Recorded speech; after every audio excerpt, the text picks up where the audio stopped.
send us live. Just make sure, just test to make sure you can hear us loud enough.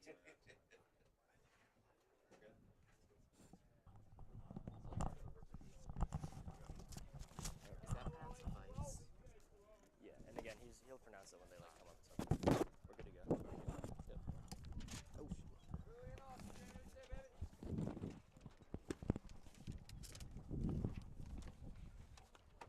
Hello and welcome to this baseball game here at Tufts University at Huskins Field. What a beautiful day it is for some baseball. It's the Tufts University Jumbos versus the UMass Dartmouth Corsairs. My name's Lucas Pyle, alongside me Lucas Johnson. And we are ready, certainly ready for this baseball game. Lucas, what do you think are the keys to this game? What are you looking forward to? Well, I think the keys for the game has to be the pitching. Obviously with Tufts, just came off of a 3-game sweep over the Colby College Mules in which they put up absolute numbers in every single game and totally scored 56 runs. So I think if you're the Corsairs, you definitely have to try and get some solid pitching from every pitcher that comes in the game. Taking the mound to start for them is going to be Dean Strike. So for Strike, it's definitely going to have to limit the Jumbos in terms of them getting on base. Because as we saw yesterday in the first game, Jumbos went deep twice, so base runners can definitely hurt you. And then if you're Tufts, obviously pitching is going to be important as well. Towing the rubber for the Jumbos is Jamie Weiss. So Weiss is a freshman from Manhasset, New York. So obviously if you can limit the Corsairs on the base pass as well, that bodes well. We saw yesterday Tufts pitchers made a lot of quick outs, getting a lot of ground balls, and that allowed the Jumbo pitchers to go deep in the game. So if Weiss can do that here, that's a recipe for Jumbo success this afternoon. For sure, for sure. Here we are. The first pitch is about to be underway here. The leadoff hitter for UMass Dartmouth. And that is strike one. Always good to get a first strike, set the tone early. 0-1 the count.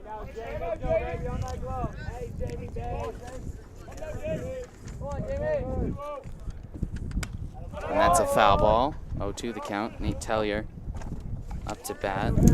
Tellier batting .364 for the year. Yeah, having a nice little year for himself. He's got 23 RBIs. Looks like that leads the team. Kind of interesting that they bat him leadoff here. Pitch just a bit low, and that's ball one, 1-2 the count.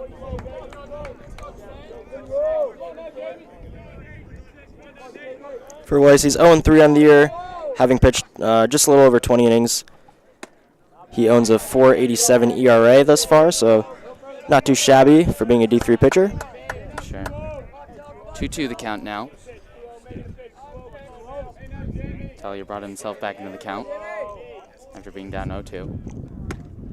And inside, and it's 3-2 the count, full count here. You got to give credit to Nate Tellier there. He was down 0-2 in the count. Now it's 3-2, chance to maybe get a walk. And there it is. 4 balls. And the first at bat is a walk. After starting the count 0-2, Weiss there throwing 4 straight balls. Yeah, that's not something that we saw yesterday from Tufts in their doubleheader against Colby. In fact, it was Colby who was often falling behind. They were struggling to get Jumbos out. They would go deep into counts, fall behind in the count. Jumbo pitchers, on the other hand, they were really getting ahead of the batter. Got a lot of quick outs, so a bit of a different tone to start the game thus far from the Jumbos, and now Weiss has a man on first to deal with right here. Up to bat, Chris Wood.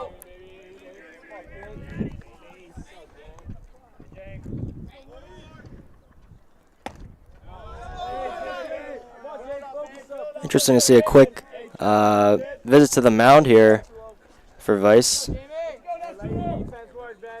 That's Eric Schnepp behind the plate this afternoon for the Jumbos.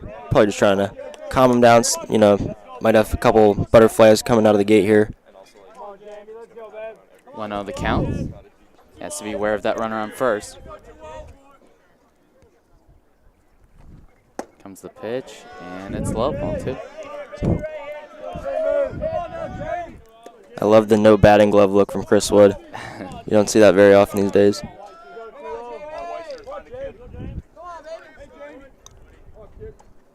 Comes the pitch, and he's got a strike.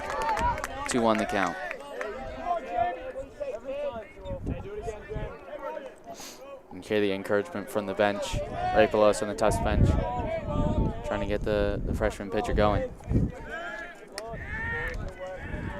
Checks to first just to make sure. Keeping Tellier honest there.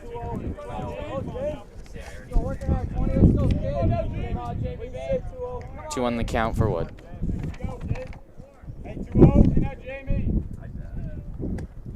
Low, and that is ball 3.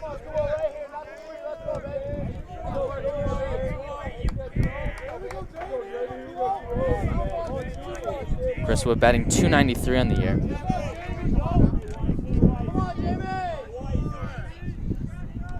And he's going. And he will get that base, and it's ball 4. So runners on first and second to start the first inning. 2 walks from Jamie Weiss. And he's going to have a tough task of getting out of this inning. Yeah, I like that call there by UMass Dartmouth, sending the runner there with a 3-1 count.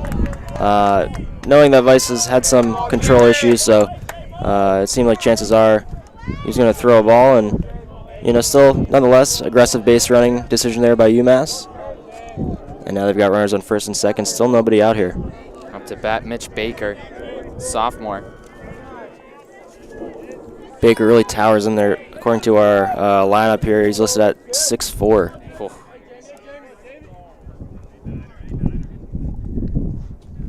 He's coming in low, ball, and 1 the count. I think Weiss, just knowing in the back of his head he's got Tellier, who's quick. Could steal a base to third potentially. Would be risky, but.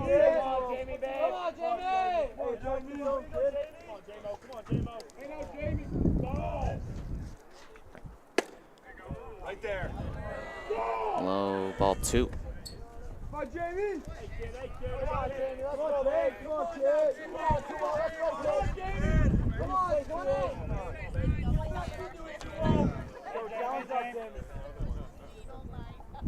Just checking second base to make sure there as the pitch comes in.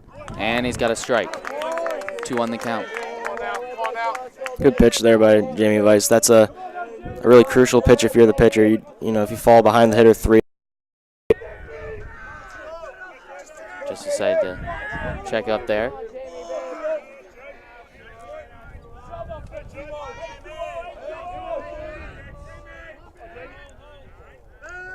Once again.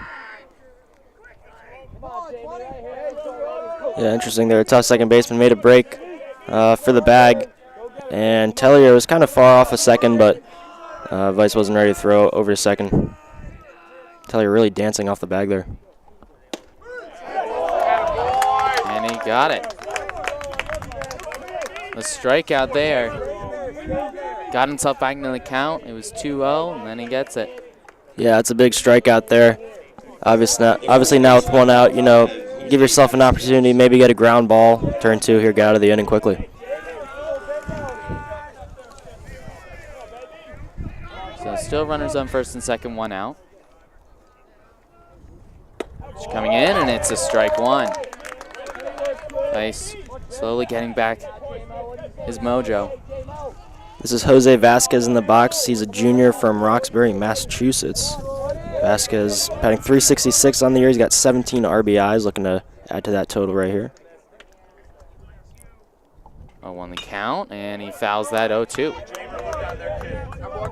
We were talking about Vasquez's stats there yesterday in their 15-1 win against Western Connecticut. He went 3 for 4 with 4 RBIs, so he's looking to keep up that good offensive production.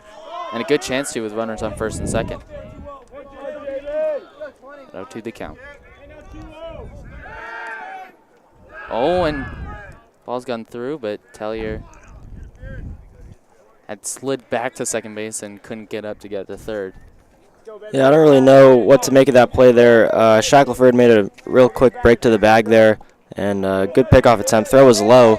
Shackelford dove for it, and Tellier also dove. They kind of just dove into each other. Yeah. Tellier's face was buried in the ground. He wasn't really looking where the ball went, and that would have been tough to jump up right away, but potentially a missed opportunity to take third base right there. Here comes the pitch, and that will be a single. First hit of the afternoon, and it looks like the runner will come home, and he will. That's an RBI single for Jose Vasquez. And UMass Dartmouth take the lead 1-0 here in the top of the first. Yeah, real good piece of hitting there by Vasquez, just staying level on that ball, sending it right back where it came from, up into center field. Ball just died too quickly for an outfielder to get to it, and UMass Dartmouth have a quick 1-0 lead. Now up to plate, Kenny Michael. Runners on first and second, one out. That's a strike one.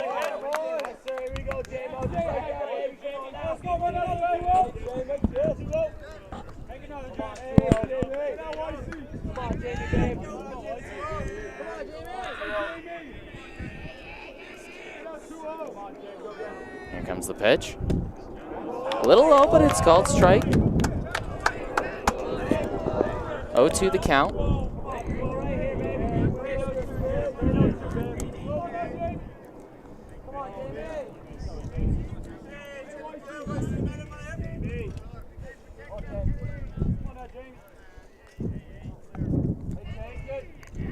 Comes the pitch, low, and it was spilled, and runners will advance. You know, it was interesting there. I was noticing on that play, nobody for Tufts was holding on either runner there, including the first baseman, Nick Falkson. That allowed Vasquez to get a very big lead from second. Wood over at second base, he was getting a big lead nonetheless, so it was pretty apparent that he was going to be able to make a break for third base there. That ball did skip quite away from Schneff, but nonetheless, interesting move there by Tufts not holding on the runner, and Vasquez now down at second. Again low. 2-2 the count.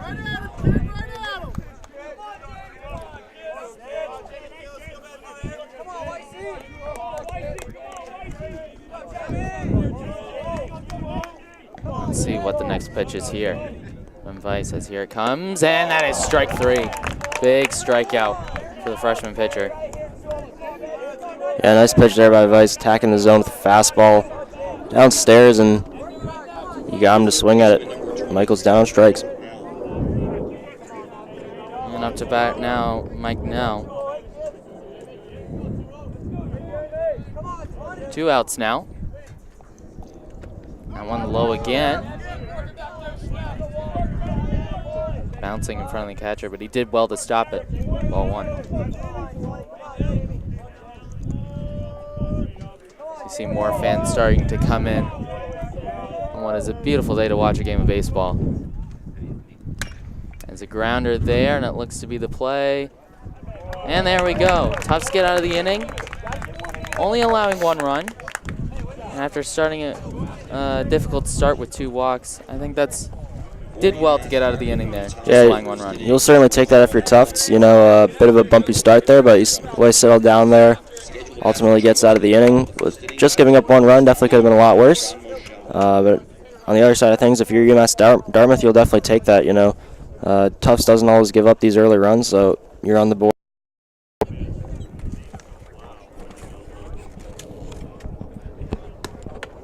We're seeing the first 2 hitters for Tufts warming up as well.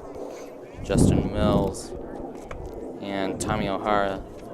O'Hara, who had 9 RBI, I believe, yesterday in the 2 games. Some home runs as well. And to have that as your second hitter, that's pretty impressive. Here we go. Leading off for the Jumbos in the bottom of the first inning, the center fielder, number 34, Justin Mills.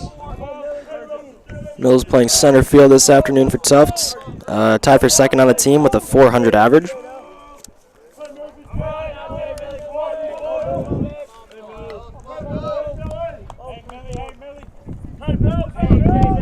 And here comes the first pitch, UMass Dartmouth. Here it comes. Oh, and that is high and a bit wild there to start.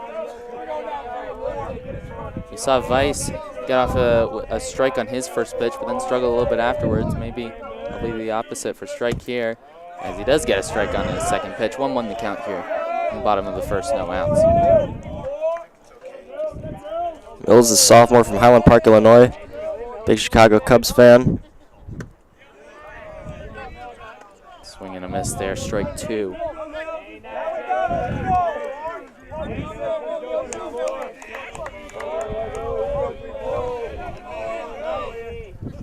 comes the pitch. And it's strike 3. Good start there for Dean Strike, getting a K on his first at bat. The third baseman, number 24, Tommy O'Hara. Now here is the red hot Tommy O'Hara, as you were alluding to. Had an excellent day yesterday at the plate, looking to keep it going this afternoon. He's now got 5 homers on the season, 26 runs batted in. Pitch, and he hits that to left field. Opposite direction for the lefty hitter. And on the first pitch as well, and Tufts have him in on base with 1 out. Yeah, good piece of hitting there by O'Hara. Just got a really good swing on that one and sent it into left field. Really, that was a line drive hit. It kind of just died in front of the left fielder, so O'Hara's on base here with 1 out. 1 on first, 1 out here. Stella up to bat. Goes back and he's safe. A good attempt there by Strike. Really just put the ball exactly where it needs to be. First baseman there, Vasquez, really didn't need to move the glove at all.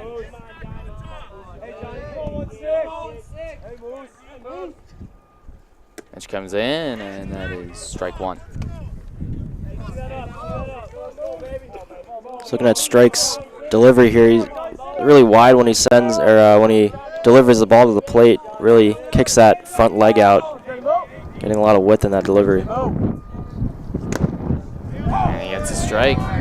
Seems a bit herky-jerky almost, but looks like he can really derive a lot of power from that, really reaching back for his pitches. He's thrown hard so far. A lot of balls are sinking low in the zone. He's getting these calls. Goes back to first and safe. We were talking about earlier, only 2 umpires today because it's a non-conference game, and so the umpire there at second base is going to have to make a lot of close calls. Coming in low, ball 1. Yeah, it can often be difficult, especially with these pickoff attempts at first base, for example. The umpire over there playing pretty much right behind the pitcher. He's got a pretty decent view of a lot of things, but close play there. You know, typically the first base umpire would be positioned near the first base coach. We don't have the luxury of that today, so you know, close play at first base, you know, might be called incorrectly, but you know, that's human nature right there. And in addition, you know, if there are any close balls down the left or right field line, that could be a tough play as well. I think the home plate umpire would have to use his discretion there. And nearly got the double play there, but he does get another strikeout. So that is 2 strikeouts now for Strike. The first baseman, number 32, Nick Clausen.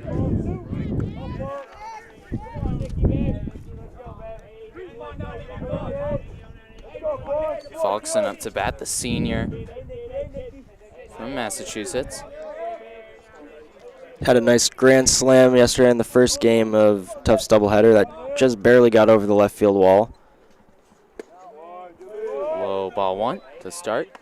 That hit by Falkson yesterday really blew the game wide open. I think it was a 4-0 Tufts lead at that point. His grand slam made it 8-0, and there was no coming back for Colby.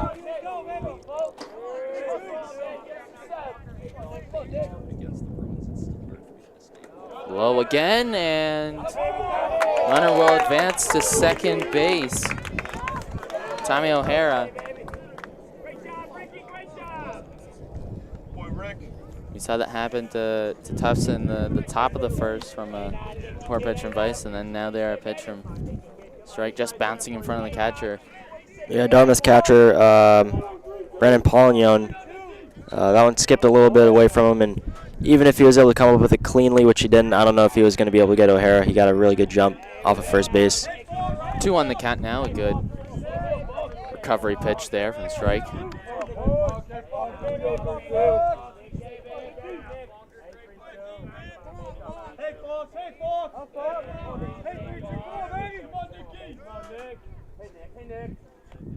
And it goes through. Past the catcher. And he will stay at third there. O'Hara. And now a real chance to bring a player home. Yeah, They're in the count. Not really sure what happened there with Paulinho. It seemed like he got his glove down, but I guess his glove was just positioned in the wrong spot, and it just went right through the wickets all the way to the backstop. And now, as you mentioned, Tufts with a man on third base. Chance for a little two-out base knock right here. Pitch coming in, and that is a fly out to end the first inning. So a runner left on third there for Tufts, nearly bringing home a run, but not. And after one complete inning, it is UMass Dartmouth 1, Tufts Jumbo 0. Yeah, Tufts almost got a nice lucky break there as the center fielder for Dartmouth. That ball was hit on a rope, so he had to act quickly and kind of lost his footing there. He slipped onto one knee, but he was able to recover, and fortunately for him, the ball was hit right at him. Didn't have to move that far, so strike able to escape from any further danger. And as we head to the second, Tufts still down 1-0. We'll see if Weiss can settle down a little bit. But all things considered, I think he still had a pretty solid first inning of work.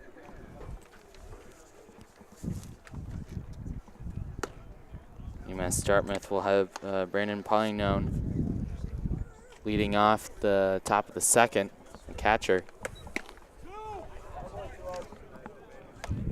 To follow him, Eric Ramirez, and then Josh O'Neill.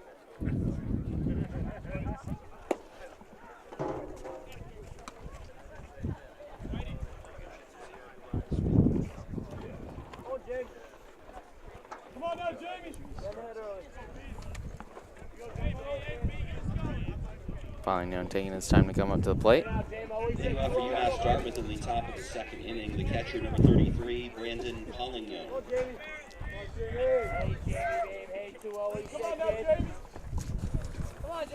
Tufts bench keeping up the encouragement here for the freshman pitcher.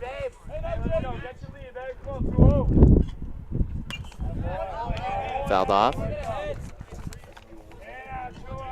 And forgot to mention, but for both pitchers, perfect game and no hitter out of the question. There you go.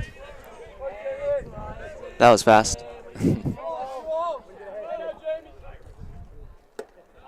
Low, 1-1 the count.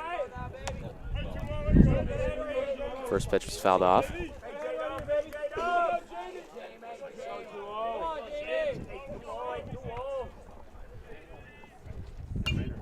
Another foul ball again. This time hitting the backstop. 1-2 the count. Weiss, of course, walked his first two batters, looking to start off differently with an out on his first at bat in the second inning. Here comes the pitch, strike three. And that's his third strikeout of the afternoon. The shortstop number 3, Eric Ramirez. As we were discussing earlier, the umpire configuration of this non-conference game, how we only have two umpires, we noticed earlier when there were runners on base, the umpire was not behind home plate. He was positioned right behind the pitcher's mound. He's now currently positioned on the first base line, so I assume, as that pitch sails high and inside, I assume that is done for the right-handed batters. That way he has a better view of potential check swings and stuff like that. So, I'd assume for left-handed batters he'll move to the third base line, although that would be a lot of moving around. So 2-0 the count here to Ramirez.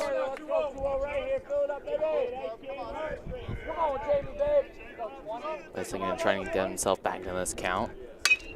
And the ball hit to left field. That'll be a fly out there to the Tufts left fielder, Santos Ocampo. good contact there by Eric Ramirez, just unlucky, and Santos Ocampo being right there for the out. And this is a good start to the inning here for Weiss. He got 2 quick outs, and he's really starting to settle it down. Again, his pitch is where he wants them. And he gets a strike to start this at bat. Up against Josh O'Neill, the senior. from Halifax, Massachusetts. Only batting .259 on the season. He does have 15 RBIs. Nice foul tip for strike 2. 0-2 the count, 2 outs. Perfect scenario here to maybe get another strikeout.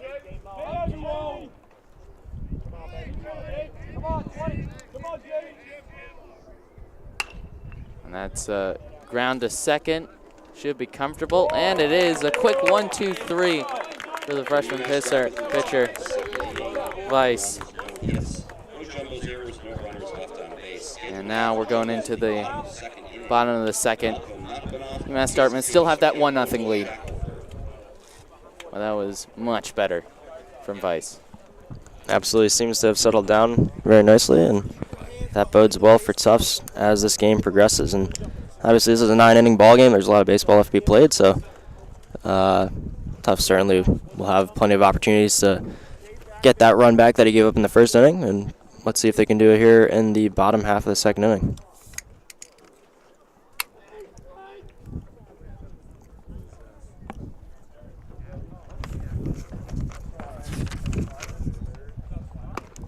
And for Tufts, leading off the bottom of the second, Malcolm Nachmanov.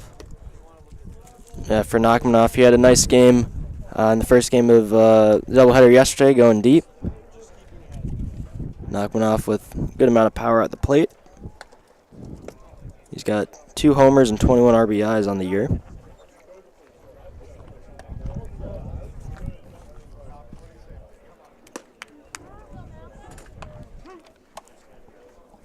Another.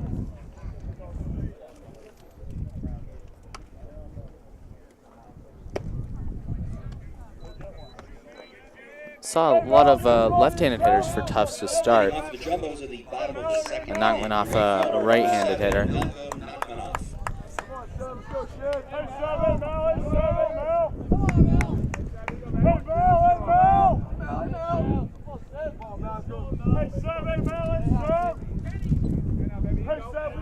There we go, the first pitch about to come up here in the bottom of the second. After a good first inning from Strike, and he starts the second one with a strike 1.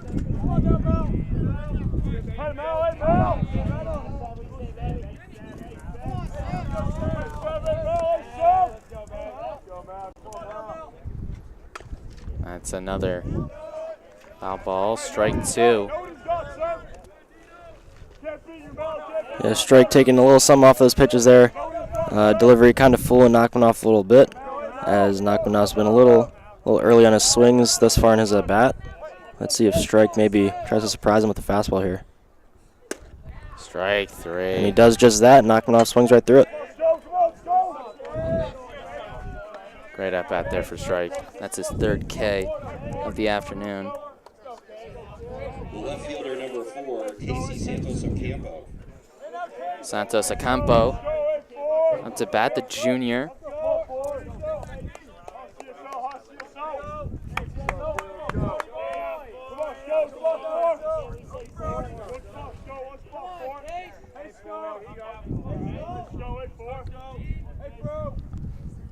Here's the pitch, ball 1.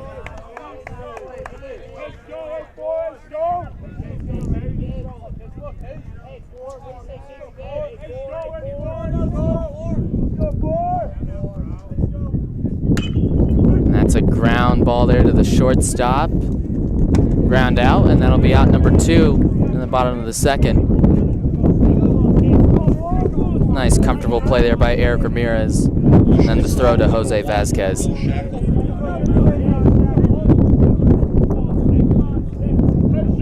Some wind starting to pick up a little bit here. That's 2 outs. UMass Dartmouth, Strike trying to do what Vice did in the top of the second, just do a quick 1-2-3. First pitch is a strike 1.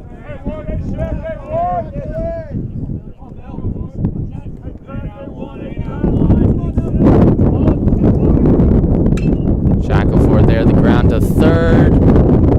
And that's an easy 1-2-3 for UMass Dartmouth. Yeah, nice play there by the third baseman, Mike Nell.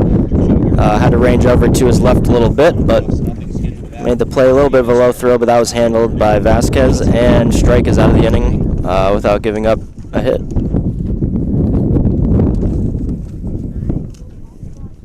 And as he mentioned, as I'm sure you can hear on the broadcast, wind is picking up a little bit. Looks like it's blown in kind of towards left field, so definitely not as strong as it can be here at Tufts University on this campus. Earlier in this year, I think we had one day where it was torrential downpouring and winds were upwards of around 40 or 45 miles per hour. So I didn't exactly check the weather report too closely this morning, but I assume by the way that this game has gone thus far, it'll kind of be intermittent winds and like on and off kind of thing, not really sustained throughout much of the afternoon, but we shall see. We never really know with the weather here at Tufts. For all we know, it could just start snowing in the middle of the game, but I sure hope that doesn't happen.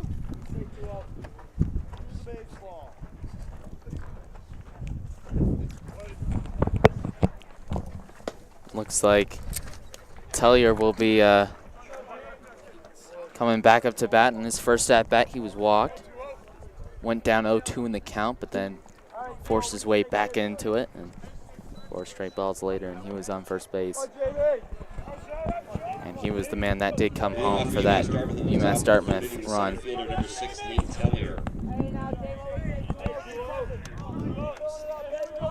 Nice. Good second inning. Can he continue it here in the third?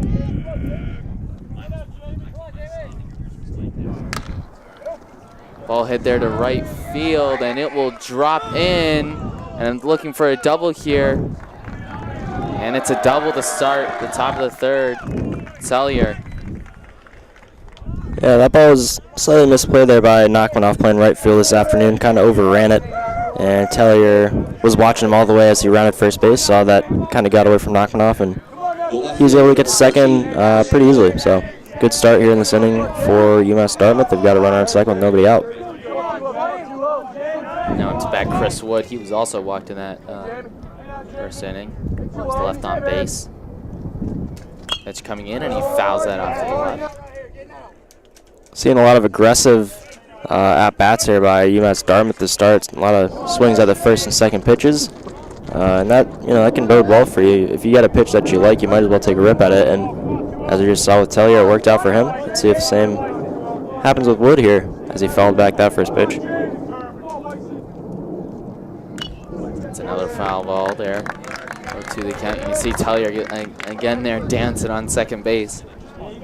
We saw Jose Vasquez do that as well. Yeah, and Weiss is definitely paying attention to him. He was looking at him for a good second or two. So I think if you're Tellier, you're just trying to maybe get into the freshman's head a little bit. Play a little bit of mind games here. 0-2 the count.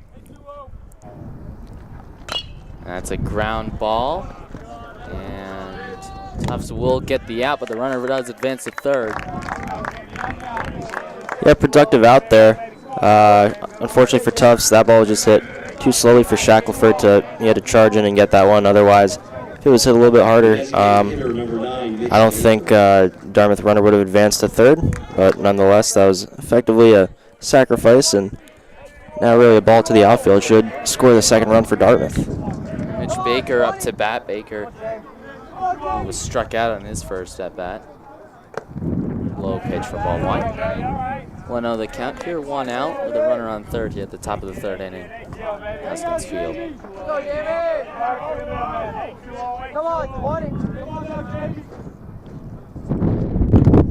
A high pitch, 2 balls, 0 strikes.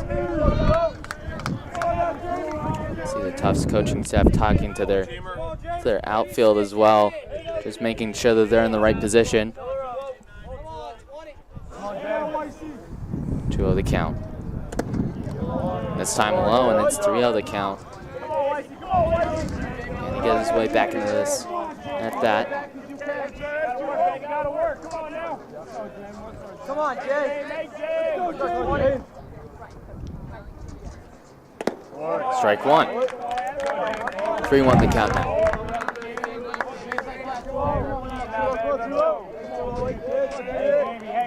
Obviously, we don't really have the full scouting report on all these players, but You know, with the runner on third there with Mitch Baker, I wouldn't have minded giving him a 3-0 hit sign there.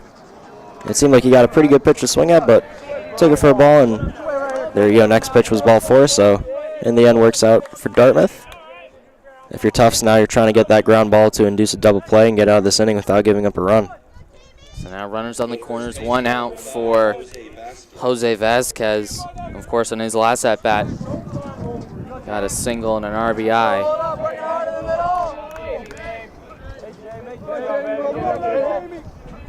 Ideal scenario, of course, would be that double play.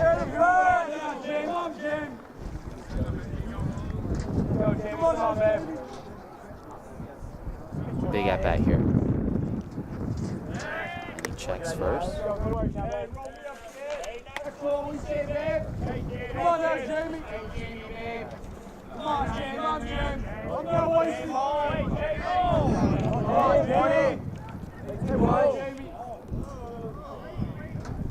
It's coming in, hit to left field, deep left field, and that is gone. No, they say that's a foul ball. I for sure looked like that had. Boy, everybody is frozen on the field. Literally every single player just stopped, and no one can believe it. I mean, we don't have a great angle here at the press box. We're kind of positioned up on the Tufts dugout here, so we don't have a great angle of that left field line there. But boy, that ball seemed to stay inside the foul pole. The Tufts left fielder immediately signaled that was foul. You know, obviously that's what Tufts wanted, so who knows how accurate that could be. And pickoff attempt there at third is no good, and that's where, you know, having that 3-man umpire crew would definitely have made a difference there, because you got to figure one of them would have been positioned on the third baseline there, and he would have had a perfect angle. Given the home plate umpire is the one who made that call, and he pretty much has a good angle of that third base left field line. So this one popped up. Shackelford there to make the grab. No tag there from Tellier. And a good at bat there for Weiss. And now it's 2 outs and a chance to get himself out of this inning with no damage done. Yeah, I really don't know what to make of that hard hit ball that we saw. That was an absolute bomb. It seemed like off the bat it was definitely going to be a 3-run homer. You know, it seemed like all the UMass Dartmouth players were kind of stunned, but not a lot of arguing there from Vasquez. So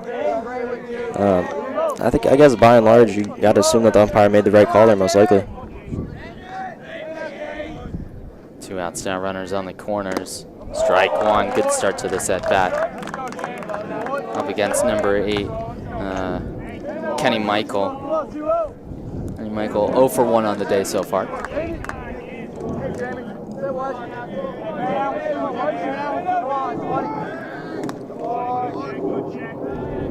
Quick check there.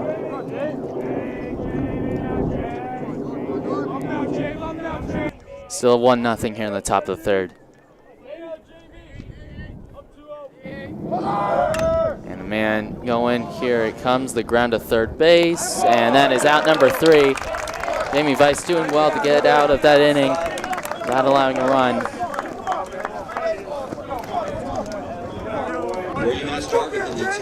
Yeah, nearly disastrous there for Weiss, but he had a call go his way with that 3-run home run being called foul. So after 3, he's settled down nicely, having only given up 1 run.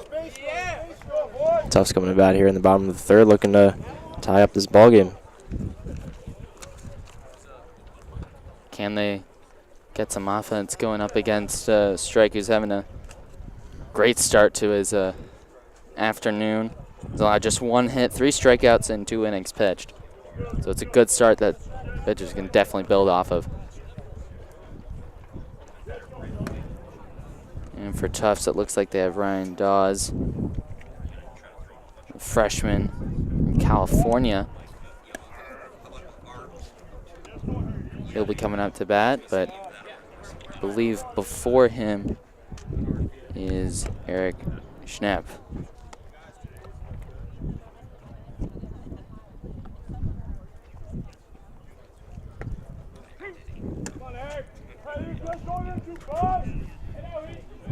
Hey, now we go, let's go.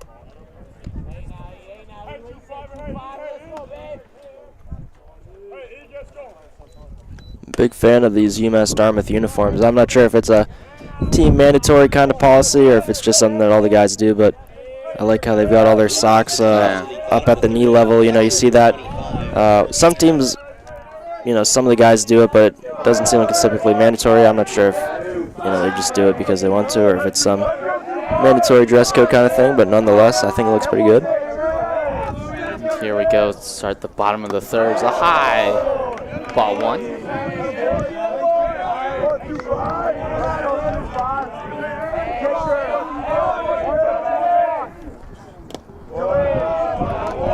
That one, ball two.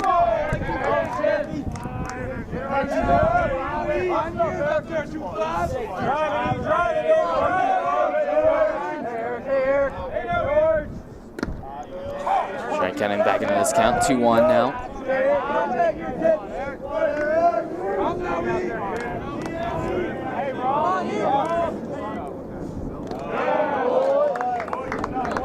Ball three.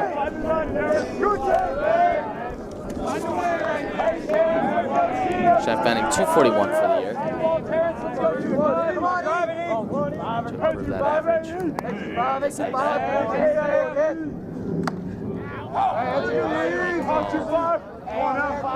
count now, 3-2. No outs here in the bottom of the third.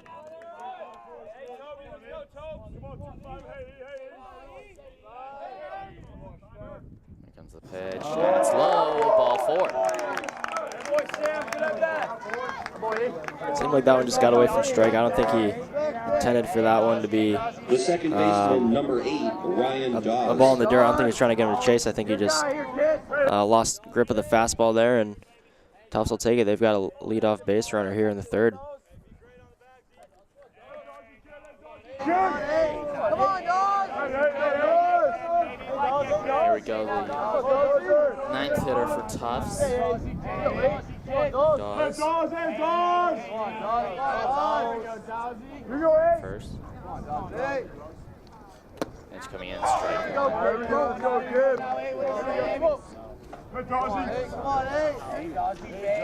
See, now the third baseman really pinched in.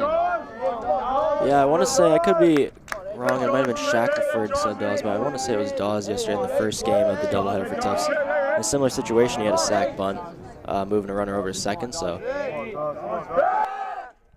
as that ball skips away from Vasquez there, but no advance from Schnepp. Looks like he might be a little shaken up as that one got him on the shoulder. But I assume that's what Nell is thinking and looking for there, playing so far in a third. Good scouting then from UMass. On the count, no outs with a runner on first here in the bottom of the third. That's a high ball one.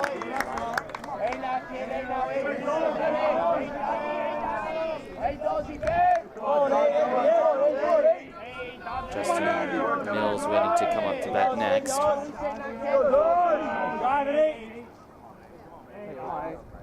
Comes the pitch, and that's fouled. Just wide of us here in the press box, and 1-2 the count.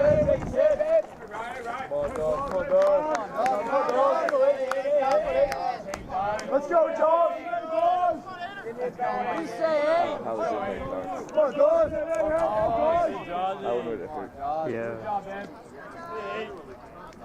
Here's the pitch, and that's hit to center field. Comfortable fly out.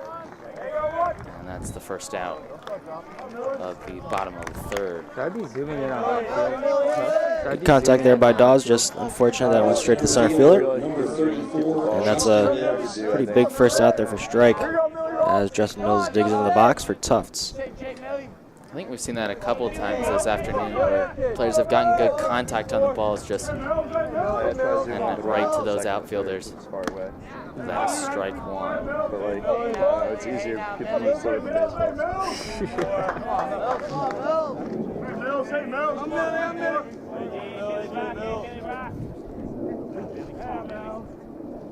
Here's the pitch, and that's a pop-up to the left field. Out number 2. That one, the contact not as great. Yeah, Mills definitely got well under that one. Can't really hit it much higher than he did there. Good pitch there by Strike, though. Getting that pop up to left. Here we now. Come on, Tommy! Signal at his last at bat for O'Hara. Tufts needs him to get another hit here. That's ball one.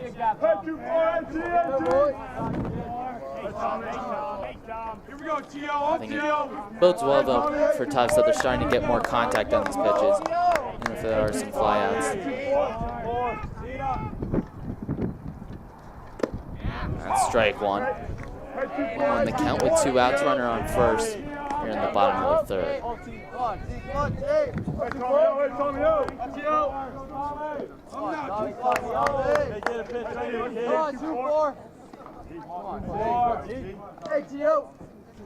Pitch coming in, and that's another pop-up. It's going to go foul, but it's a long run. Not able to catch it. Just so much space over there in that beyond the left field line that that ball could go a good 50 meters over there, and that's a ton of ground for anyone to cover. As you saw there, the third baseman, shortstop, and left fielder all converge, and none of them had a play on that baseball.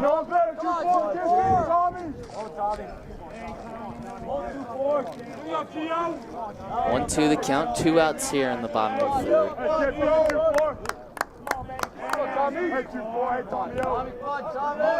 Strike looking for another successful inning. Nearly got it there. It's a foul tip.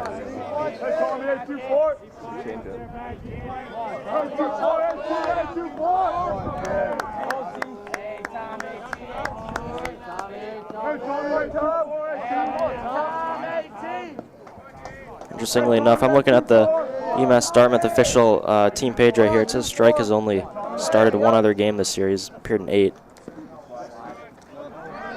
But he's having some good success here as a starter to start this afternoon. That pitch there just bouncing in front of the catcher, Polino. He did well to make sure that Schnapp couldn't get to second base. 2-2 the count here.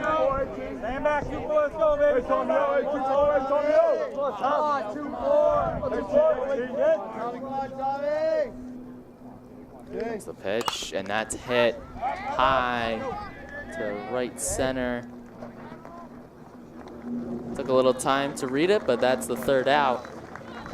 And after the third of the game gone here at Huskins Field, is UMass Dartmouth 1, Tufts Jumbos 0.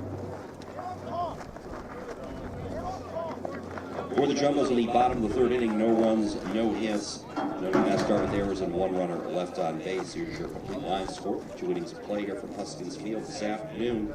For the UMass Dartmouth Corsairs, 1 run, 2 hits, no errors, 4 runners left on base. For the Tufts University Jumbos, no runs, 1 hit, no errors, and 2 runners left on base. Scheduled to bat for UMass Dartmouth in the top of the 4th inning, Mike Nell, Brandon Polignon, and Eric Ramirez. Mike Nell to lead off. The top of the 4th here. It's been a bit of a pitcher's duel thus far after 3. That's a nice change of pace. Oftentimes with these Tufts games, we'll see a lot of runs scored. Not necessarily the best pitching efforts, but good to see both pitchers locked in so far early on here. And to see the stats for Weiss, who's coming into for his 4th inning here after 3 innings.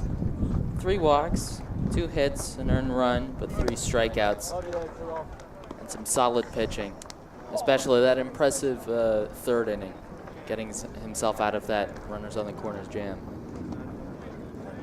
And of course, Strike has had an even better afternoon. 1 walk, 1 hit, no earned runs, and 3 strikeouts after 3 innings pitched for him. He has been in command. As here we go, start of the top of the 4th. Strike 1, a little low, but perfectly fine for the umpire.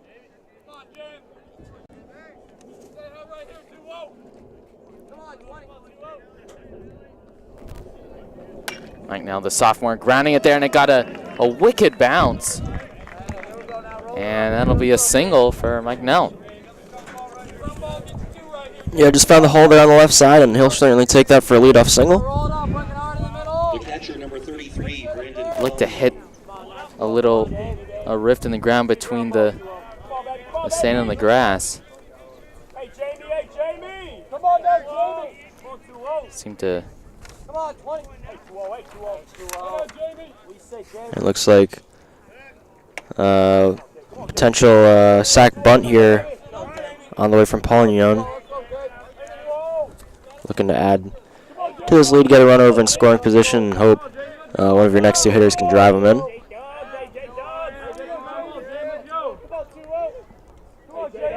Runner on first, no outs here.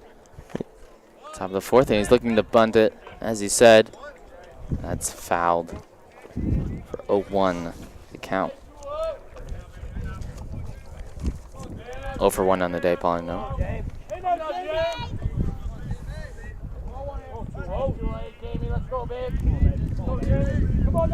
believe it was a ground out. And there's the bunt. Will they make the play? Yes, they will. So it is 1 out. A little bit of a contact afterwards.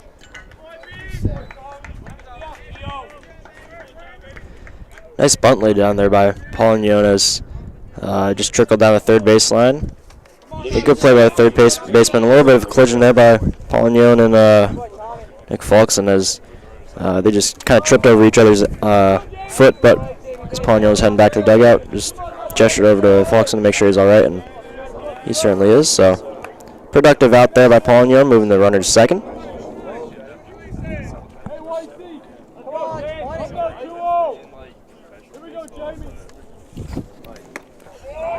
Strike one there.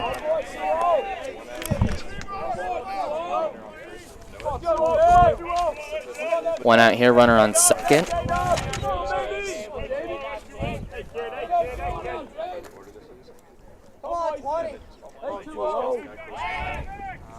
They check, it runs through. Is he going to go? No, he isn't. Yeah, once again there, maybe it's kind of an optical illusion. That ball just isn't going as far as we think it is, but it seemed like Nell kind of just had his face in the dirt a little bit. If he got up right away, I feel like he could have made a break for third, but Justin Mills doing a good job in center, getting to those balls quickly. I think there's a little bit of communication there. Maybe that's the second time that's happened, where a check to second has gone through. Shackelford just talking to the freshman pitcher, Vice. Oh, on the count, 1 out, runner on second. Fouled back for strike 2. Ramirez, who of course he flied out in the second inning. Got good contact on that one, but straight to the outfielder. Yeah, good pitch there by Vice, taking a little something off of that one, and Ramirez was just a little out in front. 0-2 the count, 1 out.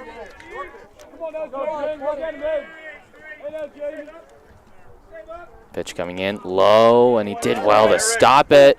And can they get the out? No. Good effort there by Schneff, not only keeping that ball in front of him, scooping it out of the ground, but made a solid throw down to second. Almost got the runner a little bit too far from the bag.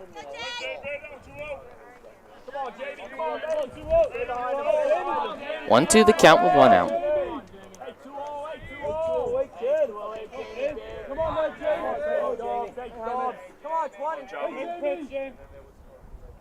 Here's the pitch, and that is strike 3. Big strikeout for Jamie Vice. 4th strikeout of the afternoon. Second baseman, number 2, Josh O'Neill. And O'Neill is up to bat. 0 for 1 on the day with a ground out. Still a runner on second. That runner being Mike Nell after a leadoff single. 2 straight outs. Pitch coming in, strike 1. Good start to this at bat. Jamie Vice.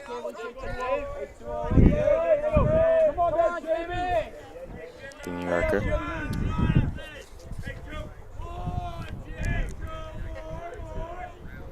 Pitch just low.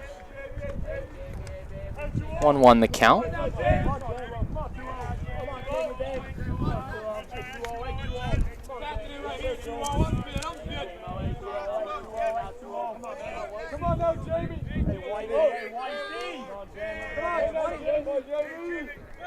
And they check second.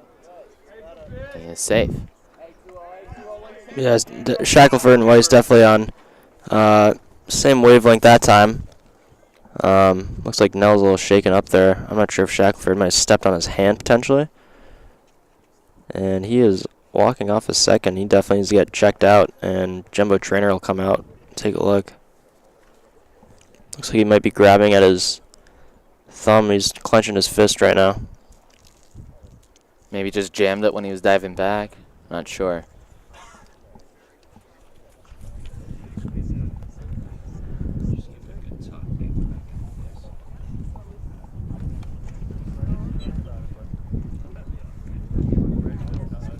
Umpire getting some new balls as well.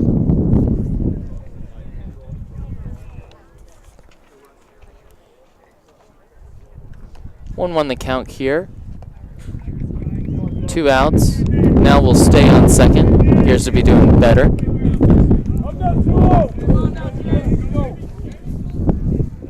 Josh O'Neill, this is his second at bat. 0 for 1 on the afternoon. When picking back up again a little. Spice looking to try and close out this top of the 4th inning. Pitch coming in low. Schnapp doing a good job again to stop the pitch bouncing in front of him. I think both catchers for both sides have done a good job at that. It's 2 on the count now.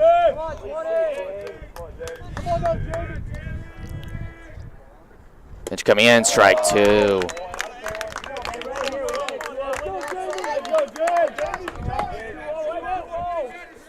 Chance perhaps at his 5th strikeout.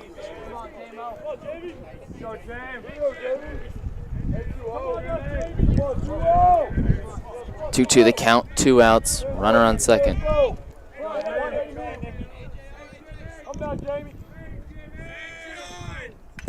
Pitch, it was tipped. And so it will stay 2-2 the count. Yeah, Schnapp just not able to keep a hold of that one as it bobbled out of his glove, and another opportunity here for Dartmouth.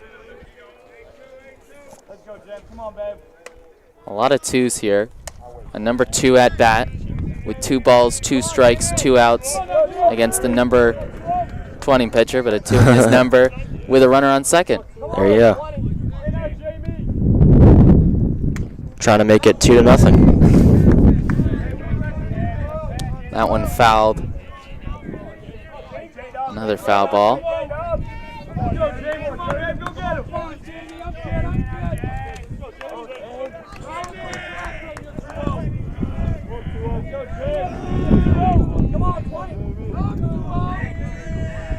Pitch coming in, and it was just tipped again.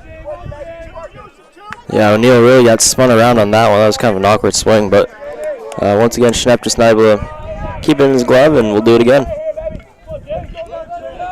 Josh O'Neill fighting for his life here in this at-bat.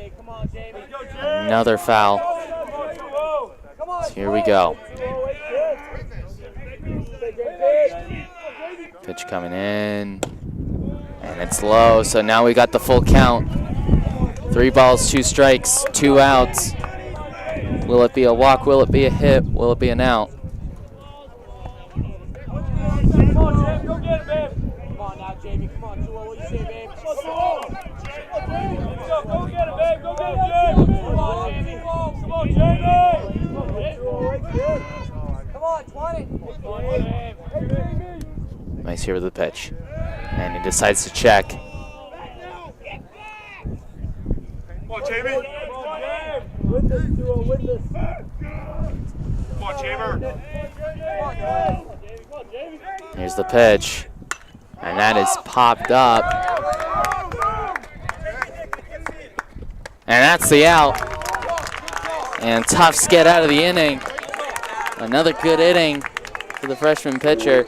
I think I might have heard that, as you saw for Tufts, it was Faulkner made the grab. I think Schnapp might have ran over and he said, I can't see it. So that's on could cause some problems on those pop-ups like that. So good call there by Falkson to take control and get that third out there. As Tufts looking for their first run this afternoon here, going into the fourth inning. And it looks like it'll be John Marchella up to bat. 0 for 1 on the afternoon.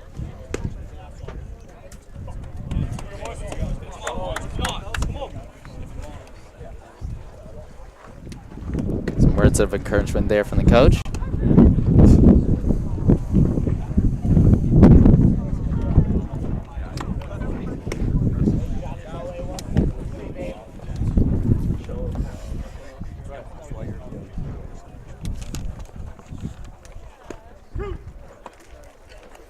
Strike coming into this bottom of the fourth. 3 strikeouts, just 1 hit allowed him, 1 walk. It's been an impressive opening third of the game for the number 29, the sophomore from Rhode Island. Yeah, both pitchers, as we mentioned earlier, really pitching well. It's definitely been a start of a nice pitcher's duel here through the first third of the game. And Marchella, the DH, up to bat. Left-handed hitter. First pitch, and he will nearly got it to opposite field, but good. Yeah, you really can't get much more lucky than that. I mean, that was an absolute laser beam, but all Mike know how to do is put up his glove, and 1 pitch, 1 out. That's a strike. We'll take that all day long. They're starting to get more contact on these pitches. Now it's just about getting those hits for Tufts. As now the number 32 up to bat, Nick Falkson.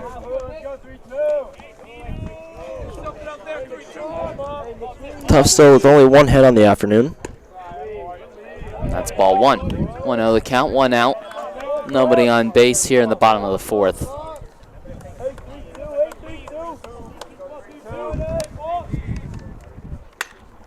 And that ball hit, popped up to the second baseman, and that's out number 2. Yeah, I don't have the exact pitch count, but it'll be interesting to see what how many pitches Strike has thrown this afternoon. He's really making quick work of the jumbos as of late. Now up to bat, Nachmanoff. Nachmanoff, the senior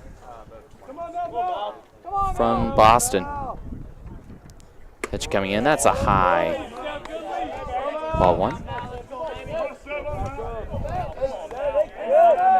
Nachmanoff 0 for 1 on the day. Second pitch, checked.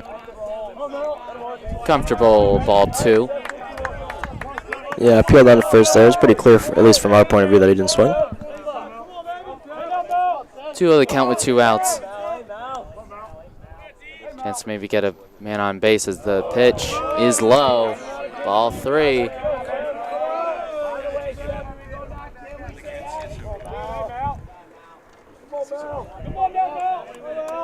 We've only had 2 men on base. Tufts, 1 from a hit, another from a walk. So here's the pitch, strike 1. Great pitch. Best strike.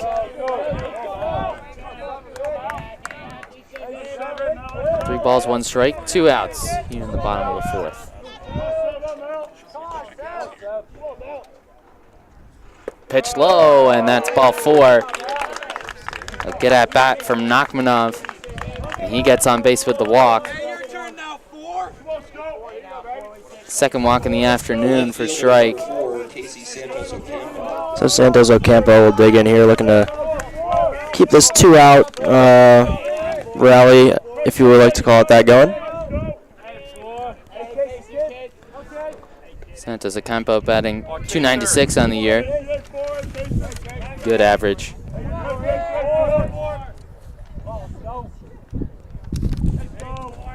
And they check first, and he's safe. Santos Ocampo, left fielder, up to bat.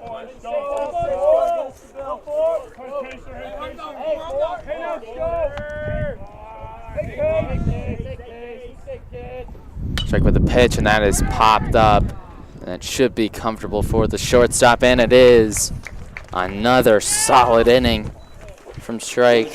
Yeah, again, a lot of pop flies here past 2 innings or so. Just getting Jumbo swingers to swing under these balls, and he'll take that all day long. And now UMass Dartmouth up to bat, and they've got Nate Tellier coming to the plate. He's had an impressive afternoon thus far at the plate. His first at bat did well to get back into the count. Got a walk. Second at bat, I believe, was a double.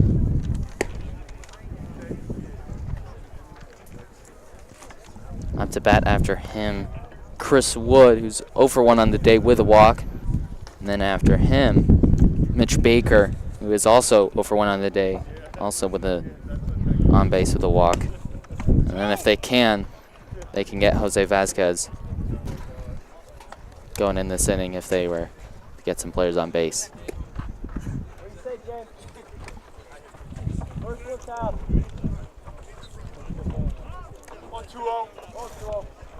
Leading off for UMass Dartmouth in the top of the 5th inning, the center fielder, number 6, Nate Tellier. And here we go, Nate Tellier.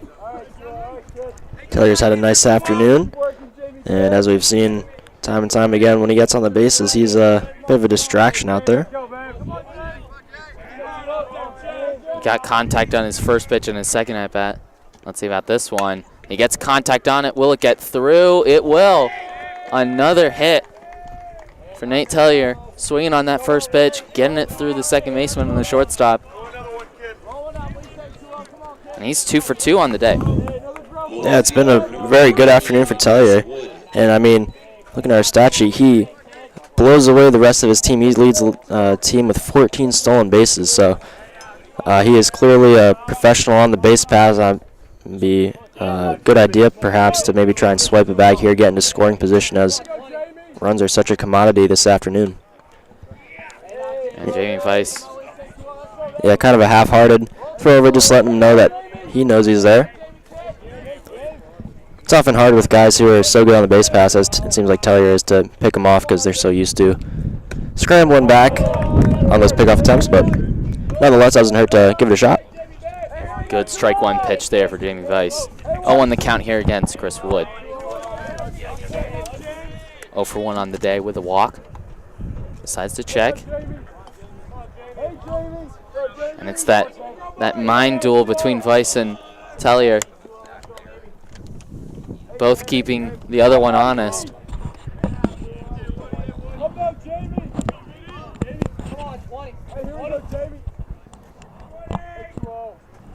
On the count. Here comes the pitch, and that is hit. And that is fair down the right field line. Looks like it'll be a double. Tellier maybe will try to come home. He will stay. But that's a double. Runners on second and third here now with 0 outs. And it's this leadoff portion of the lineup that has caused Jamie Weiss some problems. Good hit down the right field line. Yeah, a real good hit there by Wood. And you know, Tellier clearly has to be on the base pass. I think that was probably the right call in holding him up at third. The throw from right field came in a little low, so you know, if you had sent Tellier, there's a decent chance that he would have been safe. But you got to rely on the next 3 hitters to be able to get a base hit and score 2 runs here. So first pitch, strike one. Well, I've been really impressed with Jamie Weiss, the freshman, how he's recovered from tricky situations, showing great mental toughness, especially for a first year. Maybe when some would think that he could crack under the pressure with a lack of experience, but here comes the grounder. They'll get the out, but the run will come home, and it is now 2-0. yeah, well, the Jumbos were playing their infield back, conceding a run, so I suppose they'll take that one, as there's now 1 out, runner on third. And if you are UMass Dartmouth, you've got Jose Vasquez at the dish. He almost had that 3-run homer that just went foul. So if you're Vasquez, just try and put a ball in the outfield, and that should be enough to score Wood from third base. Runner on third, 1 out. And as we mentioned earlier, runs at such a commodity this afternoon that this run at third is vital. for both sides. If you're Weiss and you can get out of this inning down by only 2, that's big for your team.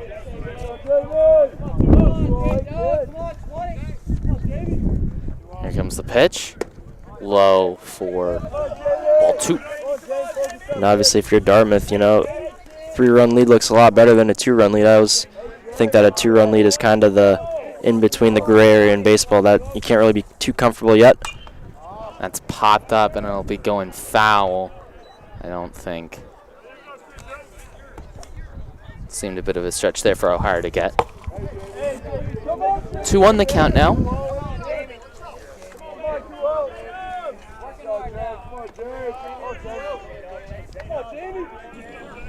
Jose Vasquez 1 for 2 on the day with an RBI single. Looking maybe for another RBI here. And he fouls that one towards third base. And now it's 2-2 the count.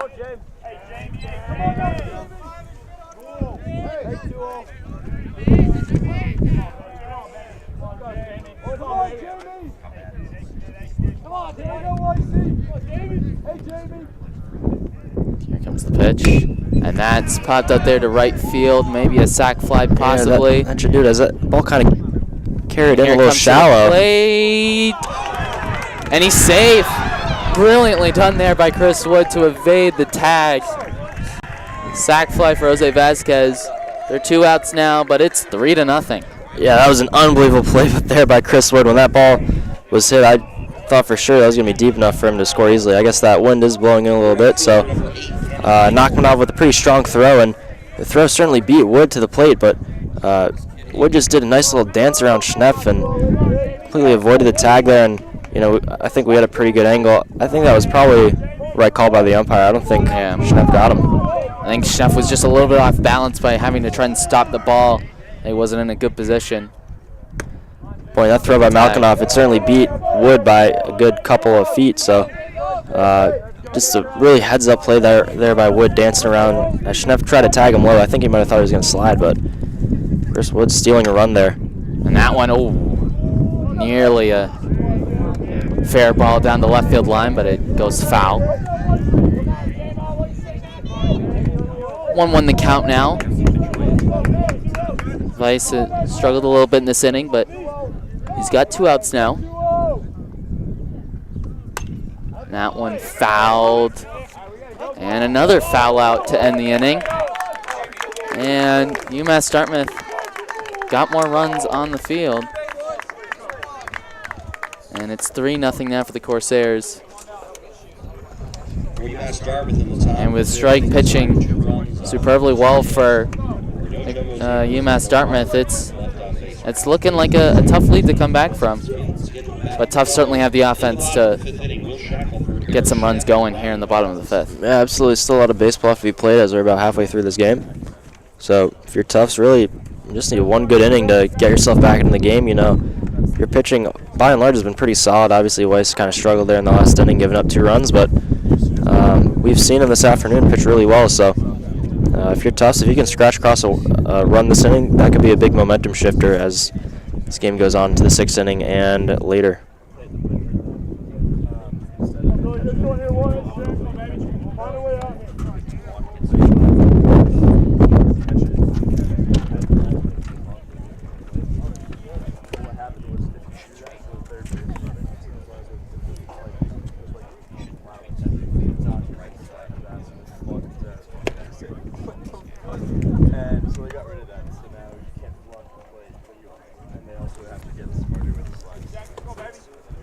Looks like I believe it's going to be Will Shackelford leading this one off for Tufts. Shackelford batting .375, so if you can get on base, that's the start that the Jumbos are desperately looking for in this inning. He's also got 3 stolen bases on the year, so really Tufts just they've been really limited this afternoon. Hits have been very hard to come across. They still only have 1 hit on the afternoon, so yeah, 1 hit and 2 walks for a strike as he comes into this bottom of the 5th. They're looking to the bunt. No strike there, says the first base umpire. Yeah, Noah's playing a little bit further back. He's going to take a few steps in now as Shackelford was thinking about maybe trying to bunt for a hit, but That's 2-0 the count now.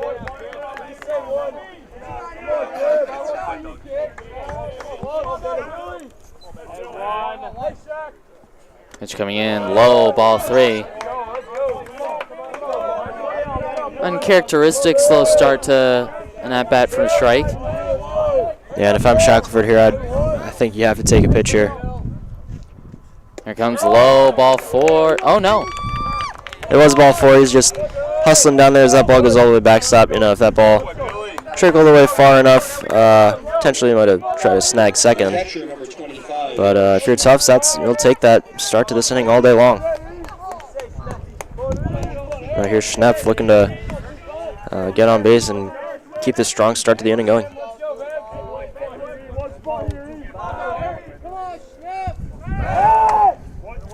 Check there to first. Strake's third walk of the afternoon.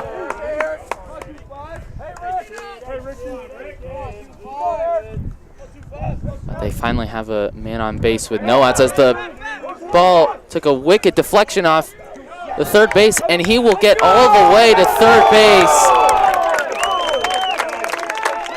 A little bit fortunate, a little bit lucky, but Tufts will take that. Yeah, for sure. Good base running there by Shackelford nonetheless. But yeah, that ball took an absolutely wicked bounce. It bounced in front of home plate, and then it just clipped the very top of the catcher's mask there. And yeah, for a second I thought that was going to go all the way over the wiring of the backstop, but just fell down, and that ball was up in the air forever. And striking a rare jam here. Yeah, I believe in the first inning, O'Hara got to third base, but there were 2 outs already. I think from another wild pitch, but this one a man on third with no outs. Great opportunity for Tufts. You can see just a little bit of a chat there with Strike.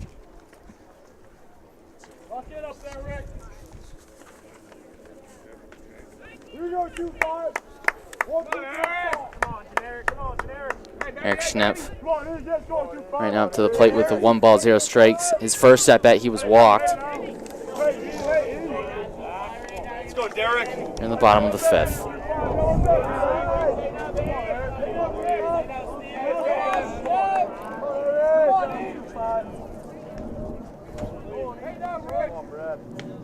Pitch, strike 1. 1-1 the count. Looked like he just got the inside there. Tough to tell from this angle. 1-1 the count, 0 outs with the runner on third here in the bottom of the 5th. That one is popped up, maybe a chance for a sac fly here. Pretty shallow, and Shackelford will hold up. The throw wasn't the greatest, but good job by Strike there backing up the throw. That's just the fundamentals there, and that saved him a run. The second baseman, number 8, Ryan Dawes. now Ryan Dawes up to the plate, 0 for 1 on the afternoon. That's the second time that I've been fooled on those fly balls with the runner on third, thinking that off the bat it looked deep enough to score, but that ball it just died in the air, and ultimately it was the second baseman who made the grab. It wasn't even the right fielder, so. Shackelford still stuck over there at third. This is a big at-bat for the Jumbos. Nice job by the catcher keeping that one in front of him. 1-0 the count now. That's Polignon behind the plate.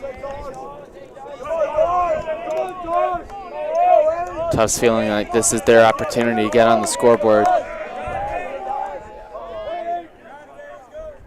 Comes the pitch, and that one's hit to deep left center field, and that is gone!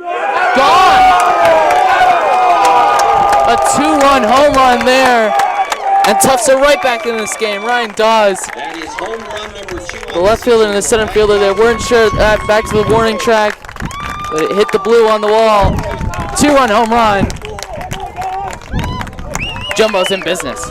Yeah, Dawes' second of the season, and that one just barely got over the 367 mark there in left center, bouncing off the top of the wall, and That is huge for the Jumbos. Dawes gets the Jumbos right back into this ball game, and for strike, that's his first real mistake. I mean, that's only the second hit he's given up on the afternoon. So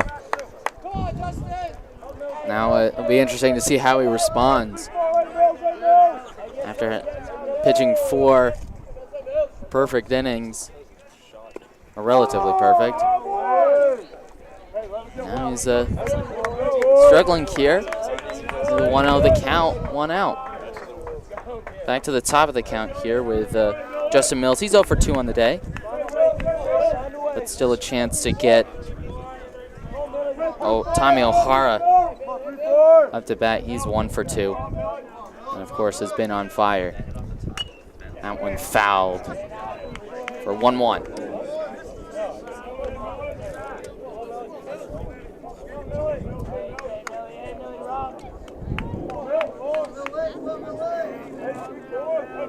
Here comes the 1-1 pitch.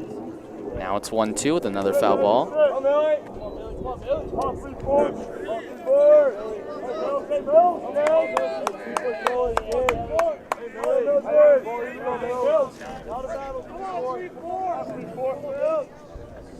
Pitch coming in high, checked, and 2-2 the count now.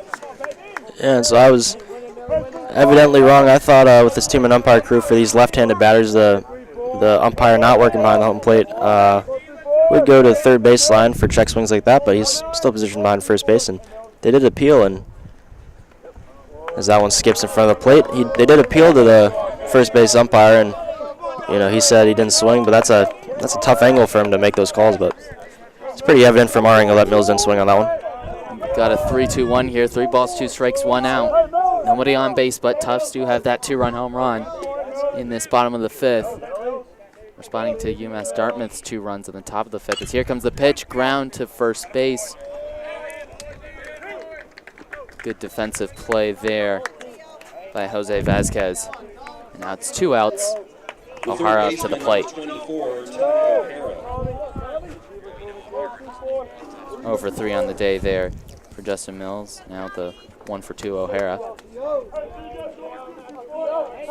O'Hara batting .391, 5 homers on the season.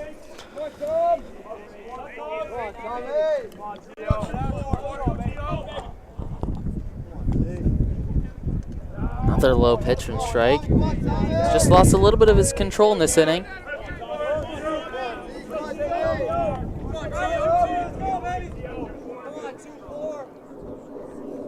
That one high. Molly known. I think maybe just having a little word there to him when he threw the pitch back, just telling him to calm down.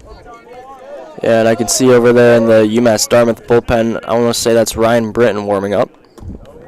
Junior pitcher from Milford, New Hampshire. It's another low pitch. 3-0 the count now with 2 outs.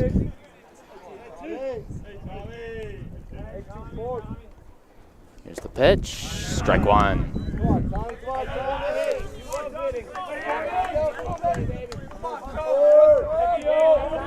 Strike does already have 1 walk this inning. He walked Schnepp before Ryan Dawes brought him home with that 2-run home run. And that one is hit. Oh, diving play from the second baseman, Josh O'Neill.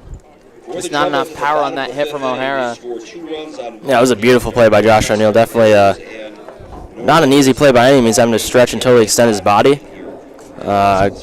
Great job by him robbing O'Hara of a base knock right there. So, but for Tufts, they get those 2 runs back that they gave up in the top half of the inning, and once again we are in a 1-run ball game right now, close one here, and Weiss does go back out for his 6th inning of work here. So both pitchers a little they bent a little bit there in the 5th inning, but neither pitcher really giving up too much damage, so still a very good pitching matchup right now. Weiss coming up against the UMass Dartmouth portion of the lineup that he's been most successful against. Only 1 hit allowed to the final 4 hitters of the Corsairs, but 4 hits allowed. to the first 5. And to lead off the inning, Mike Nell. 1 for 2 on the afternoon.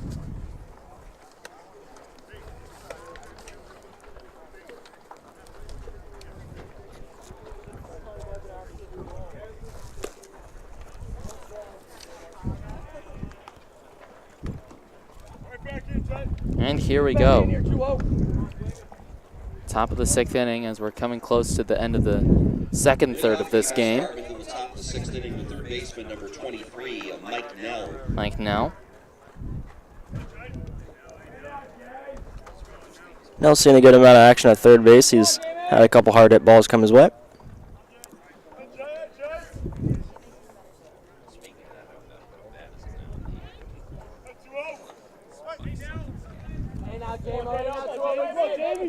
Three to 2 for the Corsairs over the Jumbos to start this top of the 6th. And he decides to have a little chat with his catcher. Yeah, probably just not on the same page as far as pitch selection goes. So.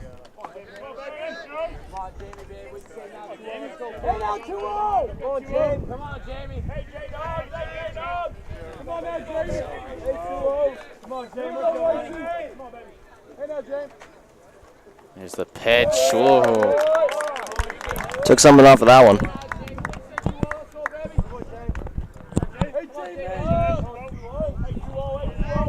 That really bamboozled Mike Nell as that's 0-1. Grounder, and that will be fair.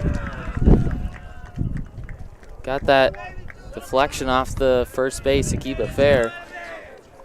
Yeah, and I think that first bounce that it took was actually in foul territory, but it just bounced back into fair territory.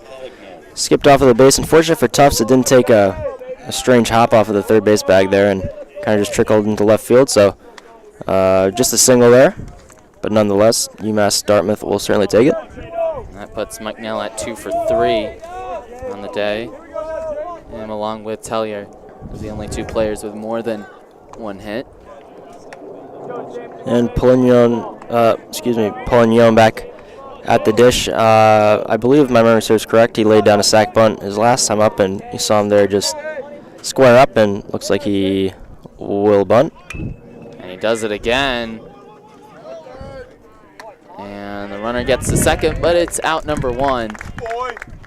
So another effective at-bat there by Polignon, moving another runner into scoring position with just 1 out. So here's Eric Ramirez looking to get one of those runs back that Strike gave up in the last inning. Ramirez 0 for 2 on the day.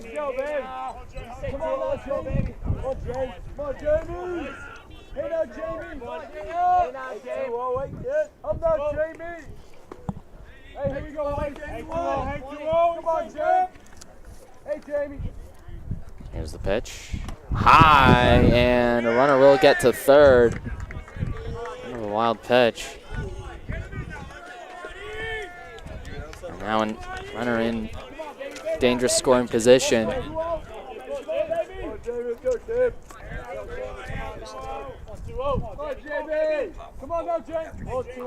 I can't tell for sure, but I want to say that's a new catcher behind the plate. I think that's number 23, Ryan Day now.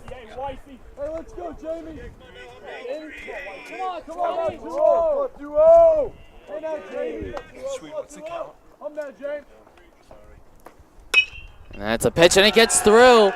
And that will bring a runner home. And he could get more. Possible triple. They're looking for it. And they got it. Big play by Ramirez. And they've got a 2-run lead now. That's going to be a hit and an error on the left fielder. The hit, as Ramirez was definitely going to get to second, but then that ball kind of just trickled past the left fielder all the way to the. I don't think it can go any further in the ballpark than it did there. There's so much foul territory back there by the 354 mark, and that's a huge clutch hit there by Ramirez as UMass Dartmouth takes a 2-run lead now. Little squeeze bunt. perfectly executed there by Josh O'Neill as second run of the inning comes in to score. So just like that, UMass Dartmouth gets those 2 runs that they gave up in the last inning right back, and that's a gutsy call there by UMass Dartmouth, as you know the squeeze bunt can be dangerous, and just perfectly executed by Josh O'Neill, sending it right to first base, and Ramirez was running right away. Well done. And as you said, now it's 5-2. Tufts will have to do that good work all over again. And they've got to deal with Tellier again, 2 for 2 on the day with a walk as well. He's gotten on base at every single chance he's had. 1-0 the count, decided not to swing. And we did just get the official word that Ryan Day has relieved Schneff behind the plate as the catcher. So that might explain why to start this inning there was a couple words exchanged between the catcher and the pitcher.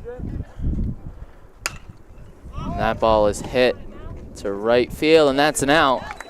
So the inning ends, but UMass Dartmouth got their 3-run lead back. And the runs starting to come in now at the end of this second third of the portion of this game. For UMass Dartmouth at the top of the 6th inning, they scored 2 runs on 2 hits. There was 1 Jumbo's error and no runners left on base. Scheduled to bat for the Jumbos in the bottom of the 6th inning, John Michelle, Nick Walton, and Malcolm Nachmanoff. So Tufts will have their power hitters coming up here in the bottom of the 6th inning, and they need to respond big time here. As down by 3 runs, they're running out of time, and you know we saw that Strike was a little vulnerable, and it looks like, if I'm not mistaken, Strike's day is done. It looks like it is Ryan Britton who will come in relief. So Strike's final line looks like he went 5 innings, giving up 2 runs on 2 hits. Pretty solid afternoon from Strike. You can't really complain if you're UMass Dartmouth.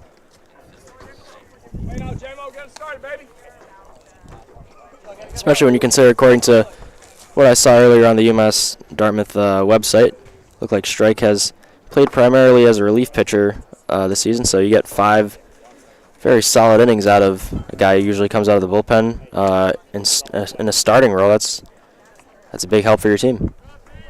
As you said, Ryan Britton now coming in to pitch. The left-hander. He's got a ERA of 1.69 on the year, so. Big strikeout guy. He struck out 16 and only 10.2 innings of work, so. Gets a lot of batters to swing and miss. He's 2-0 on the season, and only having walked 4 batters, so pretty solid K to walk ratio right there.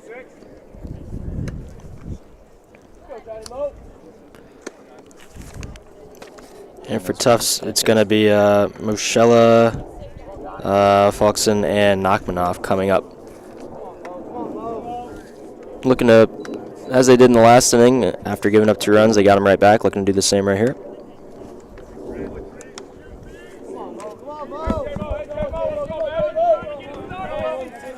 Here we go. Just for some scores around in other NESCAC scores, Amherst leads Wheaton 3-2 in the top of the 5th. A NESCAC matchup, Bowdoin versus Middlebury, starting soon.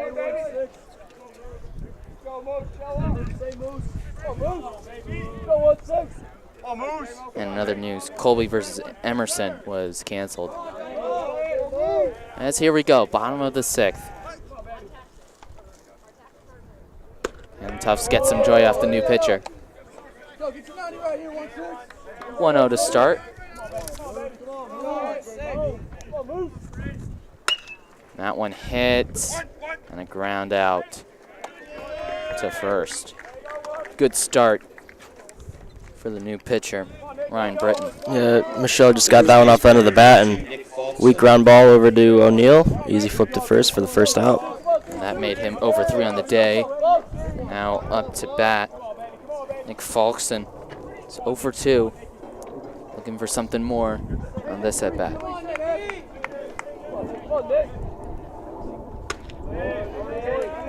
Ball 1, start.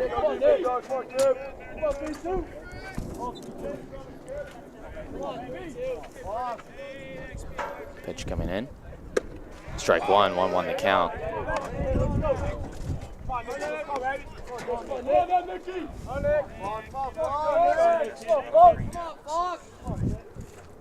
Pitch is in low, and that's 2-1 the count.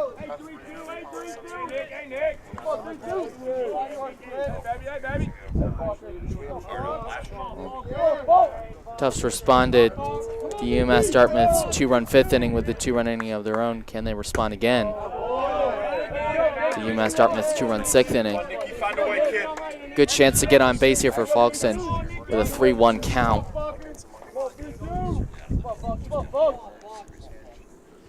Pitch is in, strike 2. Good pitch there by Britton. Just caught the bottom of the zone at the knees. Got the 3-2-1 now. 3 balls, 2 strikes, 1 out.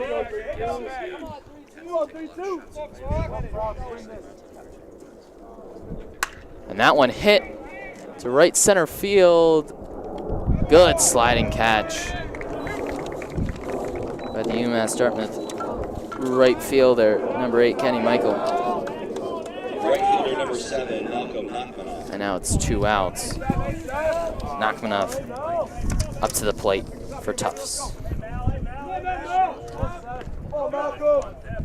0 for 1 on the day. He was walked on his second at bat.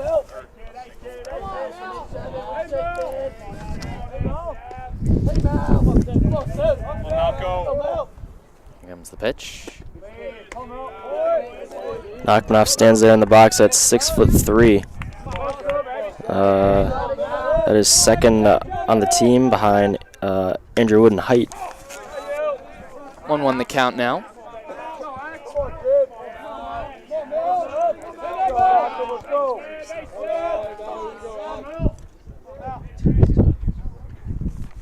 Pitch coming in, tipped wide for strike 2. 1-2 the count with 2 outs, nobody on base.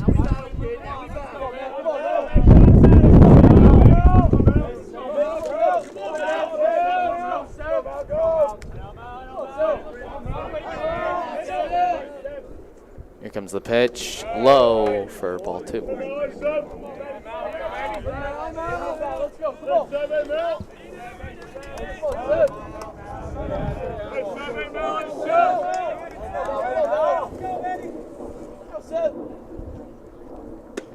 Pitch, ooh. I think some players on the UMass Dartmouth bench thought that was strike 3. It is not. We've now got a full count here in the bottom of the 6th. Pitch is in, and he gets the single. Big hit for the Tufts Jumbos. Yeah, good job there by Nachmanoff staying patient in that at-bat. That was a good battle between him and Britton, and ultimately finds the left side hole, so a little 2-out base knock for Tufts. And here is Casey Santos Ocampo looking to keep this 2-out rally going. And that single ending Ryan Britton's personal attempt at a personal no-hitter, or a perfect game for him.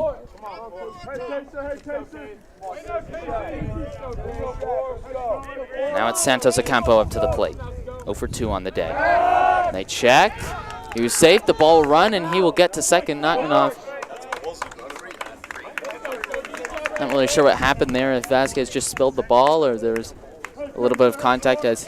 Yeah, I think the first baseman there, Vasquez, he just was a little too quick with that. He didn't really see the ball go into his glove, and he was kind of turning as the ball was still finding the back of the pocket. And as he tagged Nachmanoff, it just kind of spilled out. And heads up aggressive base running there by Malcolm Nachmanoff, taking second there. And that's big because now you got a runner in scoring position with 2 outs.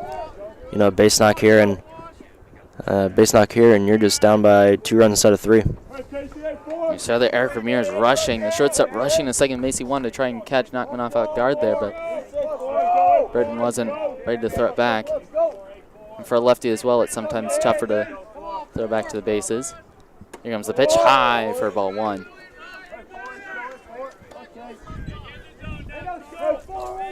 Tufts right now have a small lifeline back in this inning. Chance to get back into the game.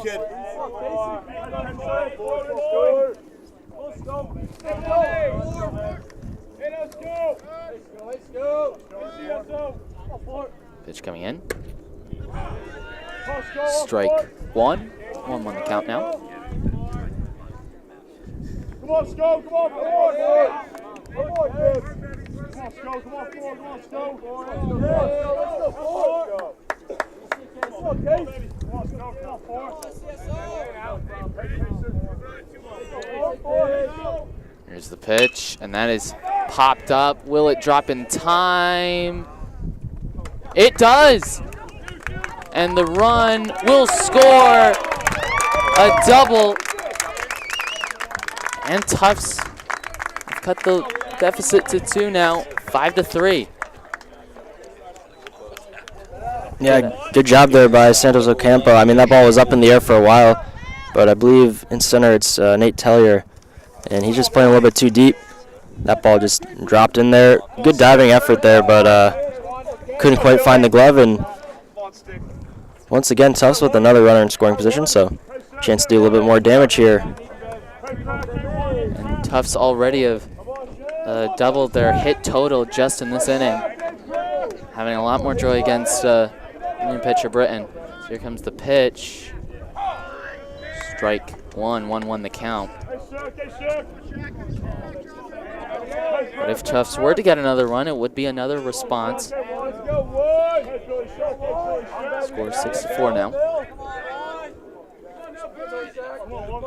5-3, sorry. Strike 2. 1-2 the count.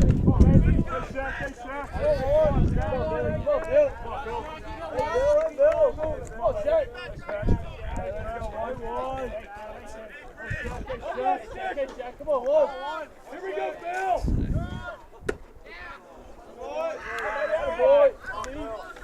2-2 the count now with 2 outs. And a runner on second.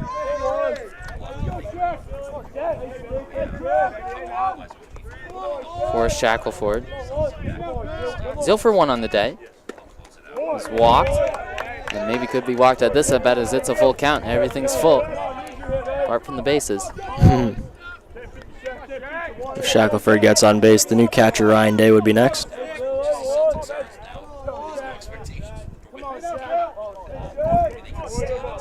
And we can see there's someone else warming up in the UMass Dartmouth bullpen as well. Looks like that is it's number 25, senior Zach Reed.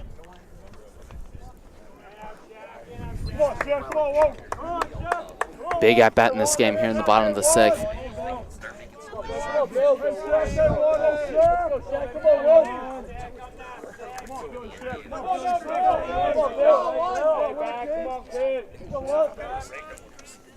Here comes the pitch. Fouled back. Ooh, and that hit. That looked tough. That's the danger of parking behind Huskins Field here, as that one got the window of a silver car parked in the first row. So pro tip here, if you come to Tufts University in the spring when baseball is going on, maybe park, as that one's fouled off, maybe park a little bit further away from the field and just walk. Don't be so lazy. You'll thank yourself later when you have to pay for all your, when you don't have to pay for all your car damages. Although I can't really see if that one really left a mark on that car, but they got fortunate. They got lucky. So here we go. Full count. Big pitch. I think he was just a bit distracted there by the runner on second. Also, a bird just sort of flew right in the way. I wonder if that was also on his mind. Big pitch. And that's hit to center field. That's a comfortable fly out. Again, another pitch where there was good contact, but straight to the outfield there. But Tufts fighting their way back into this game. 5-3 now, going into the final third of this game as we go into the top of the 7th. Corsairs 5, Tufts Jumbos 3. Left on base. Here's your complete line score through 6 innings of play here from Huskins Field this afternoon. And there will be a new Tufts pitcher entering this one, as it is number 19, Kevin Galassa, the senior pitcher from Westfield, New Jersey. He is 1-1 on the year with 20.2 innings pitched. He's given up 25 hits, striking out 17. His ERA stands at 3.92.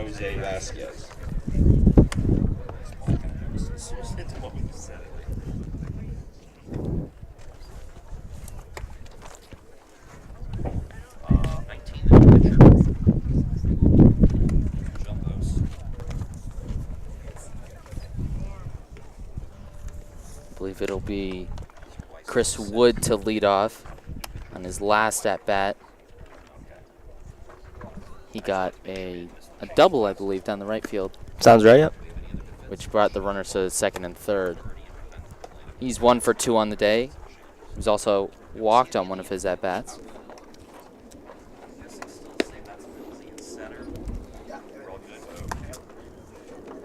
Ladies and gentlemen, your attention, please. Now pitching for the Tufts University Jumbos, number 19, Kevin Galasso.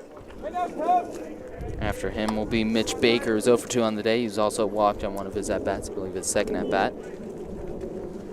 And he also has an RBI as well.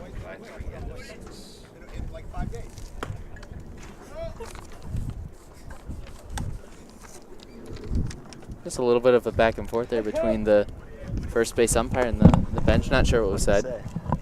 It's nonsense about his wife being away. Nothing serious. I think just some pure banter. You love to see that.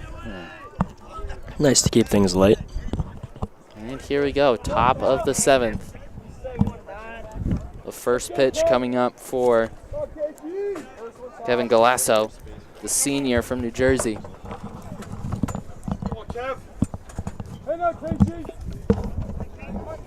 After an okay outing from Vice, did allow 5 runs. First pitch is a low, ball 1. Yeah, so the final line for Weiss, it's going to be 5 runs and 6 hits. So after starting off pretty well, he had a couple rough innings there to end, but by and large, given the fact that his team was able to pick him up with some offense, I think overall it's pretty solid effort for the first year. 2-0 the count now. Start.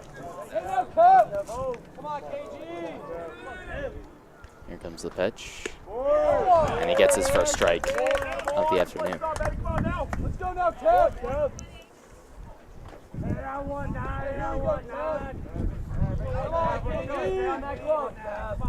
Come on now, Kev. Pitch coming in, that's fouled. I don't think O'Hara will get to that. Oh, and the fans. Not sure if that bounced just in front of them or just behind them. I think just in front. But now it's 2-2 the count.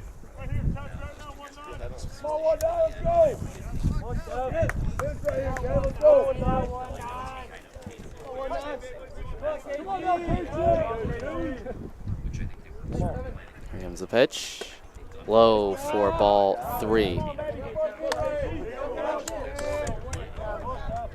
3-2 the count now.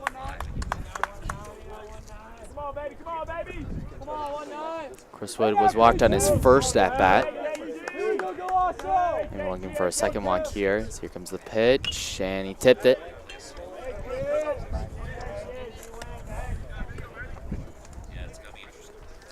Go, Kevo!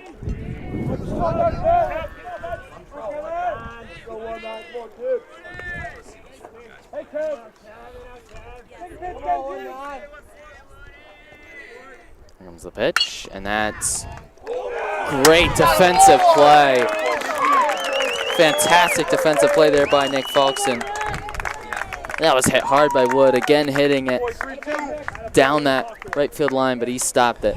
Yeah, that was a real liner, and that was to the left of Falkson, so kind of took a tough bounce there. It came up, nearly got him in the head, but he was able to get his glove over there and make a beautiful snag. And that would have been a double probably for Wood if it got down that first base line. And now Mitch Baker up to bat.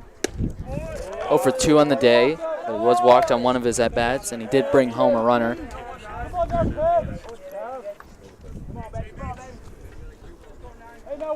Forget if it was a sac fly or if it was just a ground out, which brought home a run.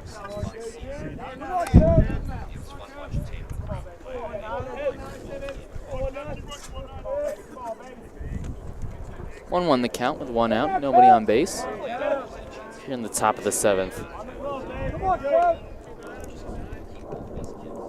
Lasso getting strike 2. Yeah, I got him with the off-speed pitch there, taking a lot off of that pitch, and it just totally fooled Baker. He was way out in front of that one.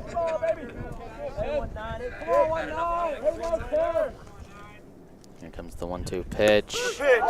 Strike 3. Great at bat there.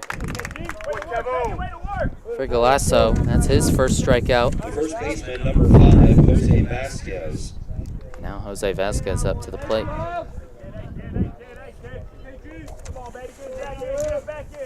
Jose Vasquez 1 for 2 on the day with 2 RBI.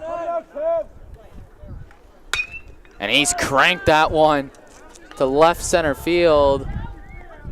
And that is gone. First pitch he saw at this at bat. And he hit it more than 367 feet there. And after first 2 good at bats for Galasso, he lets up the home run. And the lead is back to 3. Yeah, absolute bomb there by Vasquez. Great piece of hitting, really staying level on that baseball. And he just didn't wait for another pitch. He just saw one that he liked, and he absolutely rocked that one. And so once again, as we saw throughout the past couple innings, Tufts, it seems like they're fighting back in it, and instantly UMass Dartmouth responds. And here comes the pitch, and that's popped up. Will it drop? Did he catch it? Yes, he did.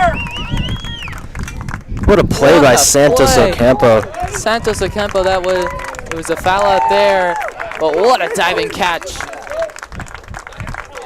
But the damage has been done. The 3-run lead is back for UMass Dartmouth. Still an incredible play. Yeah, real gritty play there, and certainly that ball would have been a foul ball, but nonetheless, I mean, you get your team an out, you get out of that inning quickly. So that's a huge play by a real hustler of a player, Santos Ocampo. But with that home run from Vasquez, Kevin Galasso's personal attempt at a no-hitter or a perfect game is gone. Vasquez has had a great game, 2 for 3 with 3 RBI. He's been impressive. And there is a new pitcher entering the game for UMass Dartmouth. It is going to be the senior Zach Reed from Dayton, Mass.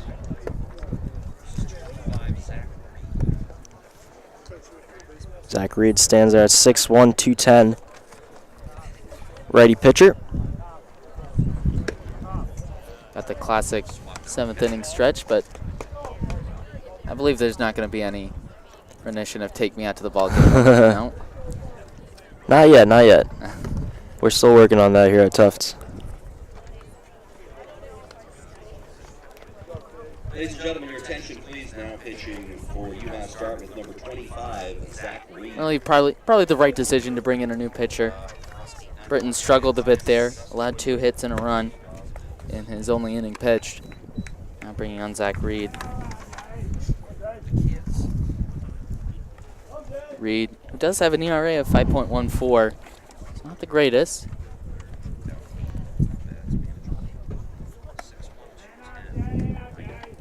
But he does have 18 strikeouts. And that's what he'll be looking to do in this bottom of the 7th.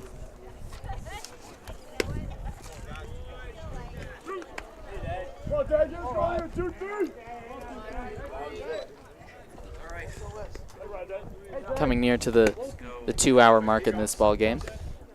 Move pretty quickly compared to a lot of Tufts games when there's a lot of offense. Even though we have had 9 runs on the afternoon, it's not as many as we're used to, and pitchers have been making quick work of the batters that they do get out. So as Ryan Day comes to the plate here, as we mentioned earlier, he entered the game for Eric Schnepp a few innings ago. Well, UMass Dartmouth scored in their last 3 innings. Tufts have scored in their last 2, looking to maybe get more than 1 run this time. It was a single that Josh just dropped before Tellier, which brought home a run in the bottom of the 6th. So here we go, bottom of the 7th. First pitch for Zach Reed, the senior. Up against Ryan Day. This is his first at-bat, new catcher. He replaced Schnepp, who went 0 for 1, was walked. Did come home to score a run as well. 2-0 the count now.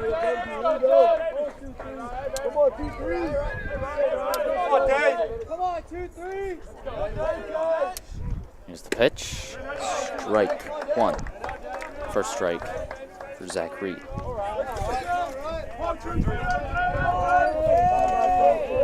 Wind's starting to pick up again, blowing out to center field. Oh, and that's a hit by pitch. And a great way to start the inning for Zach Reed. The second baseman, number Yeah, certainly not up by 3 runs. The last thing you want to do is put guys on base without them really earning it by getting base hits. So kind of a free pass there for Tufts. Let's see if they can make something of it as Ryan Dawes digs into the box. Ryan Dawes, of course, with a 2-run home run on his last at bat. He's 1 for 2. He hit that to left field, left center. Runner on first. No outs here in the bottom of the 7th as here comes the pitch. Strike one. Ryan Day leading a bit from first.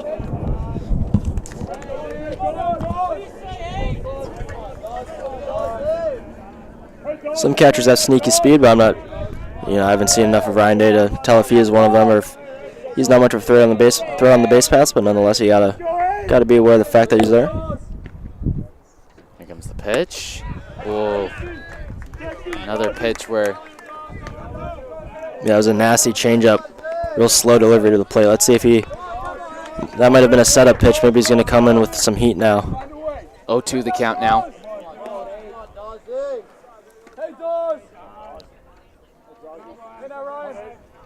Here comes the pitch, low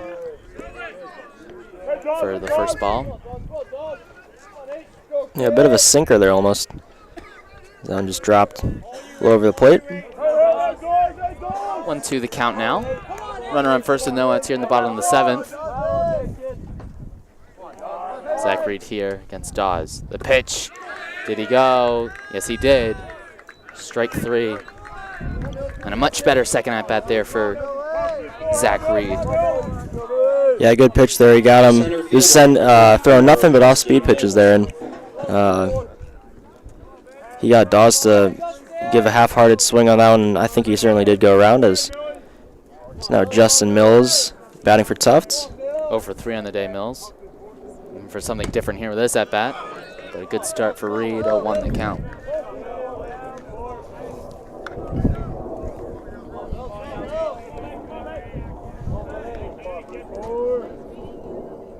On deck, Tommy O'Hara. Pitch coming in. Seemed like a Check swing, just got a piece of that one. again another slow pitch. 0-2 the count now. Reed showing a lot more control. Here comes the pitch. That was Yeah, had to scoot away from that one. towards the feet. 1-2 the count now.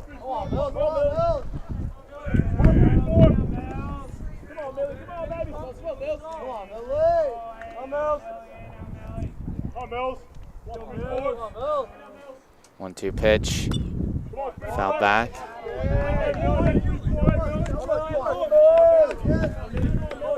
Seems like he has a lot of variety in his pitch speed, Zach Reed.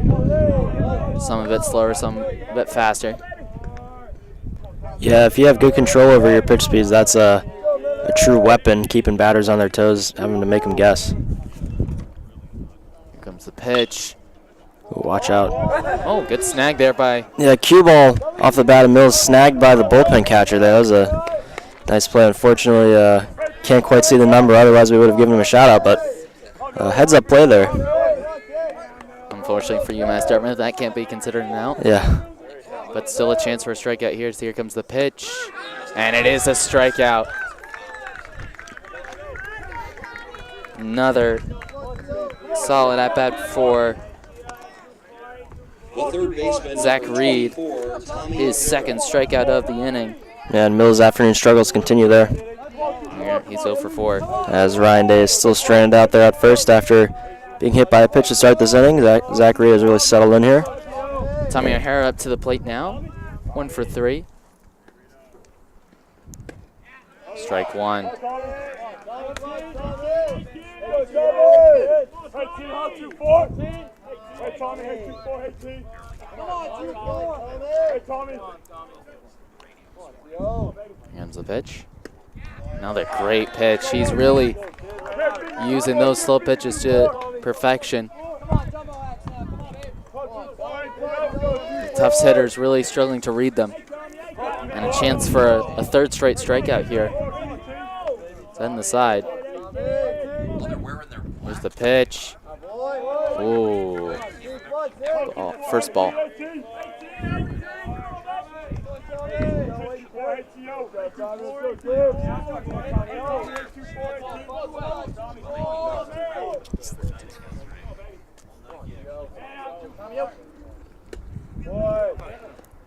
One, two pitch. Now it's 2-2 the count as that was well inside. Yeah, Reed has been throwing a lot of pitches inside as obviously we saw he kind of lost control of it at the first batter as he hit Day, but seems to have found the control on that one.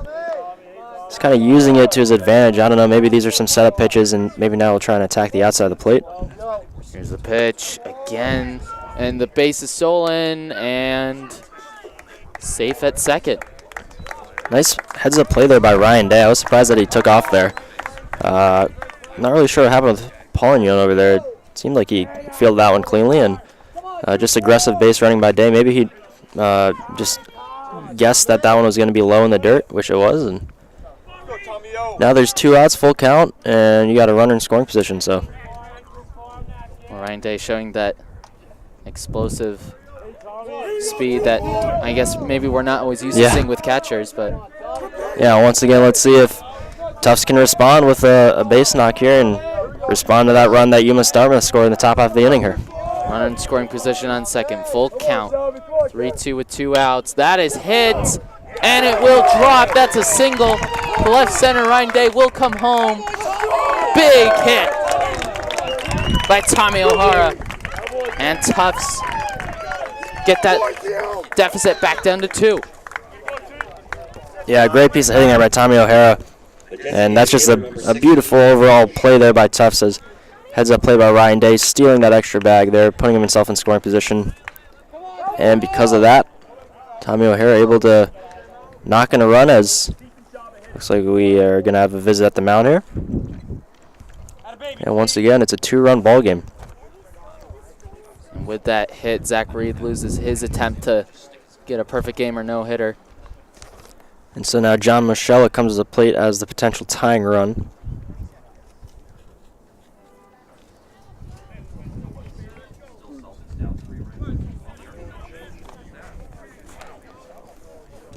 Six to 4 here in the bottom of the 7th.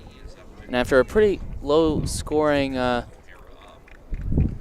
first 4 innings, you've seen the 5th, 6th, and 7th innings. The Corsairs had 5 of their 6 runs in the last 3 innings. Tufts have all 4 of their runs in the last 3. And that will be the end of the line for Reed, it looks like, as we have a new pitcher. Just going to try and get this final out here of 7th inning. So that's 2/3 of an inning pitch there for Reed. Looks like it's number 27, I want to say, Kevin LaBelle, sophomore pitcher from Peabody, Mass. Your attention, please. Now pitching for UMass Dartmouth. And you see him there as he warms up. He has a really wide delivery, and the first 2 pitches, his foot that he plants down as he comes to the plate, he slipped both times on the mound there. So just has to dig a little spot there for himself to land in, and should be all right. But LaBelle tasked with getting this final out here in the 7th, and we'll see if he's able to do it quickly. I wouldn't be surprised to see him out there for the 8th.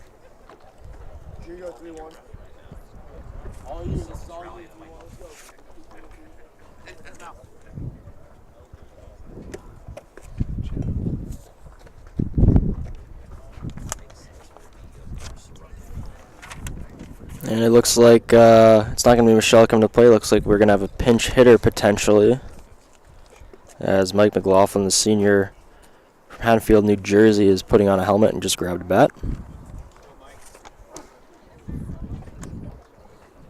Hitting for Michella. Yes.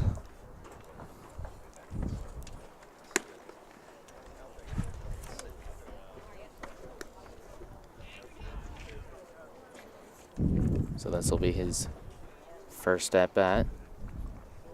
He's warming up for his first at-bat, as well as the new pitcher, Kevin LaBelle, coming up for his first at-bat as well.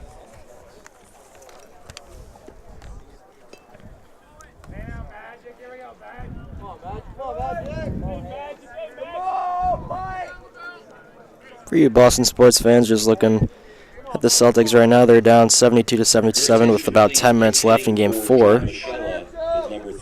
Plenty of time for them to still turn around, though.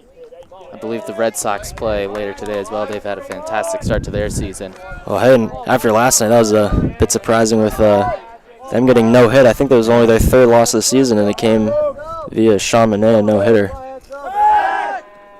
And we're going to have to wait for the first pitcher on LaBelle as he checks first base. So it's Mike McLaughlin who represents the tying run now at the dish. Here comes the 0-0 pitch, and it's low for ball 1. For NESCAC sports fans, scores from around the league. Middlebury leads Bowdoin 1-0 in the bottom of the second. That game being held in Middlebury. Amherst up 6-2 against Wheaton after 7 innings played. That in Norton, Mass. As that ball goes through, and that's a single on his first at-bat. O'Hara will get to third. And Tufts with 2 outs. But they are getting some offense going. Yeah, nice little 2-out rally here by the Jumbos. You know, you were hoping if you were UMass Dartmouth, that LaBelle could get this final out here, but it's had a bit of trouble, and we're gonna have another mound visit. Let's see, as it's gonna be for Tufts. Nick Falkson will be coming to the plate as the tying runs are now on the corners with 2 down, and looks like we will have a pitching change once again. Wow. So, well, that was 1 at bat for LaBelle. yeah, unable to get his man. LaBelle's gonna come out.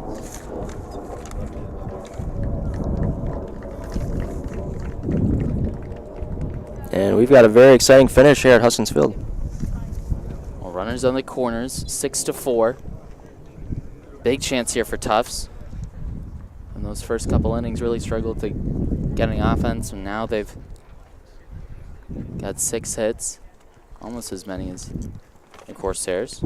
Well, if you're UMass Dartmouth, just got to get one big out here, and then you go into the final 2 innings up by 2 runs. That's a lot different than, you know, even giving up just a base hit and 1 run coming in to score. A 2-run lead is much nicer than a 1-run lead. As you see the new pitcher here, it's Logan Maitland, the freshman pitcher, standing in there at 6'6", Tiverton, Rhode Island.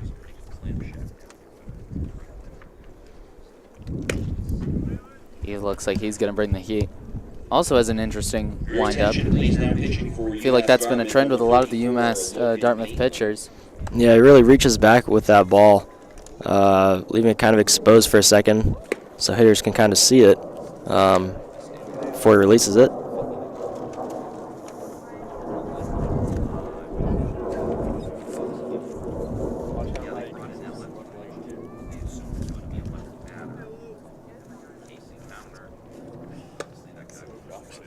Well, up to bat next for Tufts will be Nick Falkson.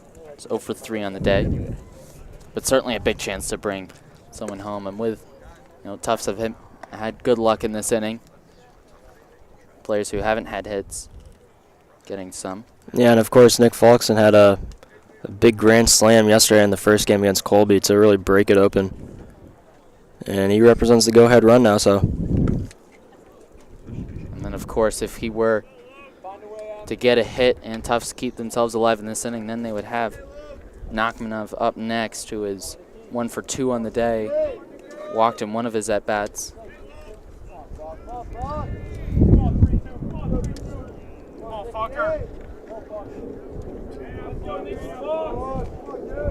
Nick Falkson up to bat here.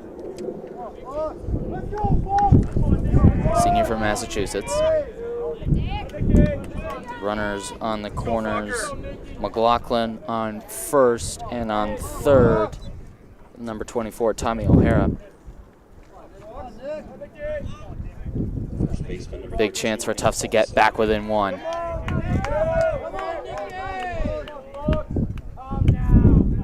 And here we go. First pitch for Maitland. Here it comes. And that's a good pitch, strike one. Logan Maitland. 3.31 ERA. 0 for 2 on the year. He's played 11 times.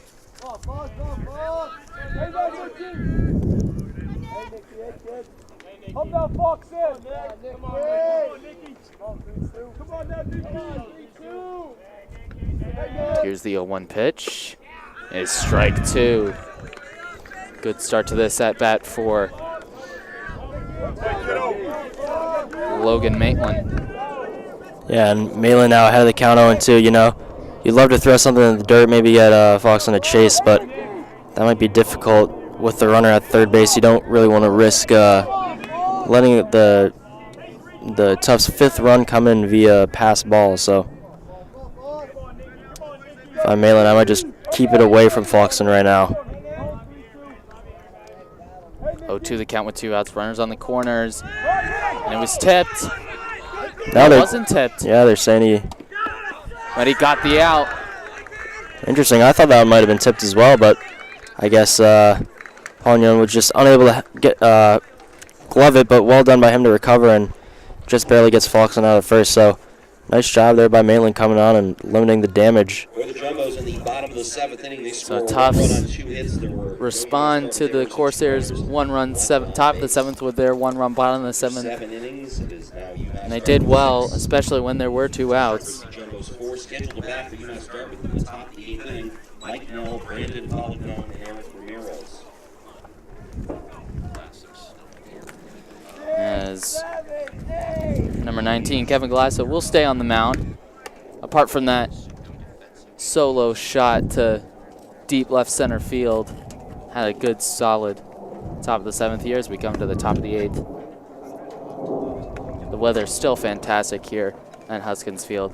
In fact, it's gotten a bit hotter as the innings have gone on. Yeah, and we're fortunate. We're positioned in this press box up on the top of the dugout. If I step to my left, well, maybe not right now, but earlier in the game, the wind was blowing kind of from our back, so we're fortunate to be blocked by the wind. But even with the wind, it's still a beautiful day here at Tufts University. And it is worth noting for us, this is in all likelihood our final JumboCast broadcast of this school year, so we thank all of you who have tuned in to any of our broadcasts, whether it be soccer in the fall, basketball in the winter, or baseball right now, or any other sport that we have covered, football for example. We thank you for sticking around with us and tuning in to all of our Tufts broadcasts, and we will certainly be back in the fall to cover fall sports. So look forward to some JumboCast football and soccer coming to you in fall 2018. Here we go to start the inning. First pitch is low and in the dirt. Ball 1 to Mike Nell. Mike Nell's had a solid game, 2 for 3 in his at-bats.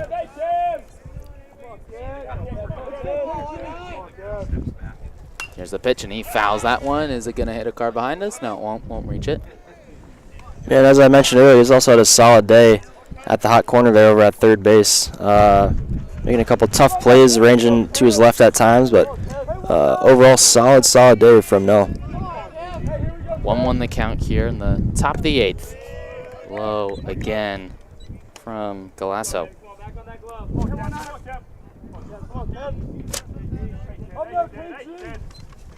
2 on the count now.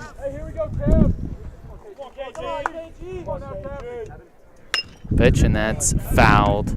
Third base side. 2-2 the count to Nell.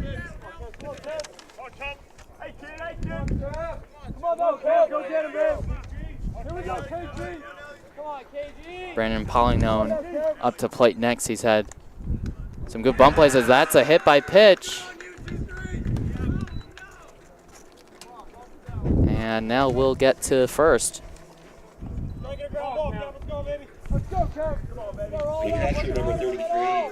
So Galasso struggled a little bit, having given up a homer and now a hit by pitch.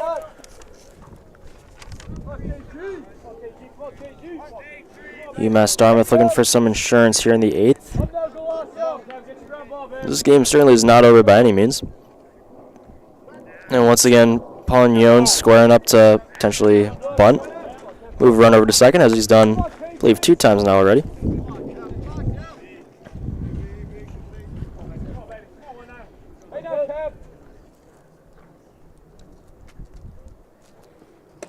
And that's strike one. Yeah, interesting there. He pulls back the bunt, and instead it looks like he might swing away. 0-1 the count here. No outs in the top of the 8th. Come on, 1-9. Hey, Kev. Come on, baby. Set it down, Kev. Let's go. Hey, now 1-9. 1-9. Hey, Kev. He's looking to bunt perhaps, and he will get that bunt, and the runner will get to second, and Pollingham will be out at first, and he's done that again. Yeah, he's been effective at the dish, and he's got a smile on his face as he runs back to the dugout. As, if I remember correctly, that is his 3rd successful sack bunt of the afternoon. So, you know, you see even a lot of major league players struggle just getting a sack bunt down, but it's such an important part of the game. Is now you've got a guy at second in scoring position, and you know, in all likelihood, you should have 2 opportunities to try and get him in. As here is Ramirez. I believe he had a triple his last time up. That scored a run. I believe it was an RBI hit, and he got to third on a fielding error. And he's cranked that one, but that's foul. He's hit the ball well this game. Yeah, he certainly has. I mean, if he could have kept that one fair, that was gone by, you know, quite a wide margin. But he's definitely made some good contact this afternoon. 0-1 the count with 1 out. Runner on second. The Corsairs have scored in their last 3 straight innings. Looking to make that 4 and get that 3-run lead back perhaps. As that's a grounder. Good defensive play. Can he make the throw? Yes, he can. Big play there by O'Hara. Did well to stop it from getting past him. Got up from his knees and threw it across. Yeah, nice job by Tommy O'Hara. In all likelihood, if that ball gets by him, that's going to be a run for UMass Dartmouth. So instead, Galasso just has 1 more out to get, and then the Jumbos would escape this inning unscathed. Runner on second, 2 outs now. We haven't had a scoreless half inning in, I guess, 3 full innings now, so Galasso looking to change that. Here's the pitch. Strike 1. He wasn't too sure about that. Josh O'Neill, who's 0 for 3 on the day, but does have that run battered in. I believe is what's he call it, a squeeze bunt. 0-1 the count, 2 outs with a runner on second. Top of the 8th here. The pitch, and that's cranked, and that will get through, and it looks to bring a run home. Oh, and it gets by Santos Ocampo. It's going to go all the way to the wall, and here goes O'Neill. He could get to third. Maybe he'll get all the way home. And they're going to hold him up at third. Tough break for Santos Ocampo there, as it seemed like Ramirez was going to score either way, but a little bit too aggressive from him in left field. And we saw him make some real hustle plays earlier, making a nice dive on a pop-up that was going foul, but that's going to allow O'Neill to get to third, so they're going to rule that one a hit, and then an error on the left fielder. And that's another run, 4th straight inning where they've scored. 7-4 now for the Corsairs. And that was a big hit with 2 outs. They've got that 3-run lead back. And then, of course, with Tellier up to bat, I think the Corsairs like their chances even with 2 outs.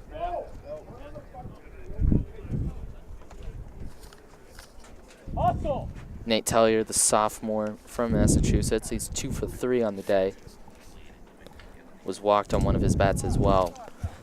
And Santos Ocampo is being replaced by J.P. Knight coming into left field. Jumbo's number 2, J.P. Knight. Come on, KG! Let's go, Kev! Let's go, Kev! Drop ball, kid! Come on, 1-9, come on, 1-9! So UMass Dartmouth now leads by 3 runs. And the inning is not over yet. Here we go, first pitch to Tellier. Inside for ball 1.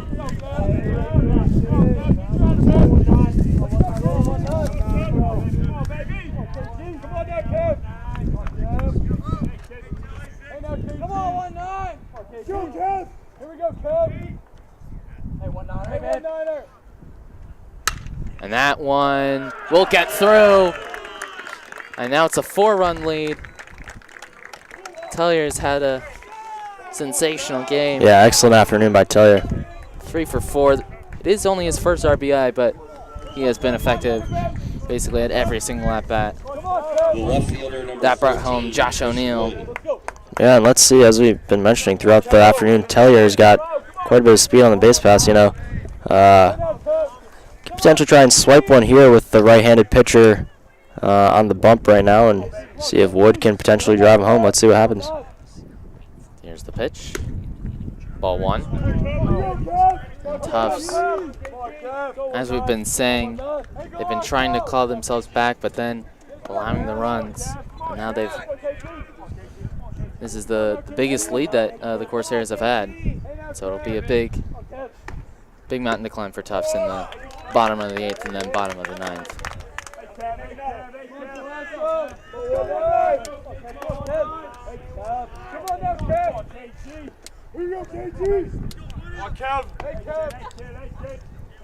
One the count with 2 outs. Colosso giving the nod. Tellier faked steal attempt there, but scurried back. Good communication there by the Tufts bench as well. You could hear them shouting no to their catcher Day. Just not to risk him throwing it. Potentially getting past the first baseman. 1-2 the count. Chance to end the inning. Well, Day just wants to make sure that he's on the same page.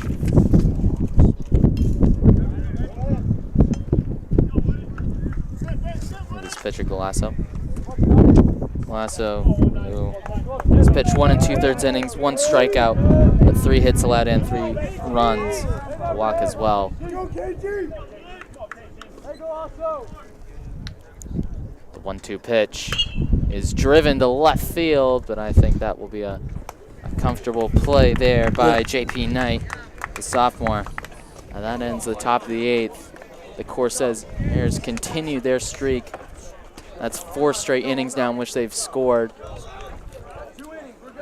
2 in the 5th, 2 in the 6th, 1 in the 7th, 2 in the 8th to give them an 8-4 lead. Tufts have also scored in their last 3 straight innings, so they'll be looking to score again. But they need more than just 1 run. They need at least 2 or 3. And Will Shackelford.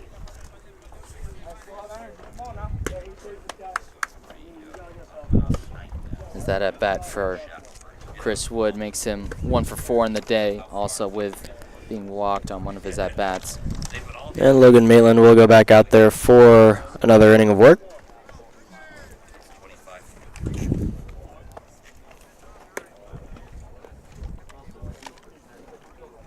For Tufts, Malcolm Nachmanov is getting ready.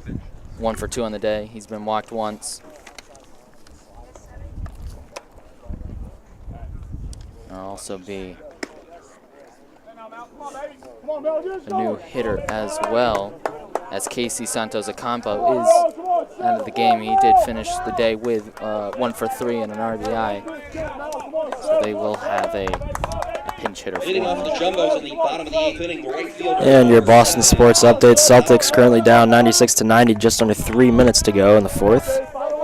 Make that 98-95 with just under 2 minutes to go. Thanks ESPN for updating. And here we go, bottom of the 8th.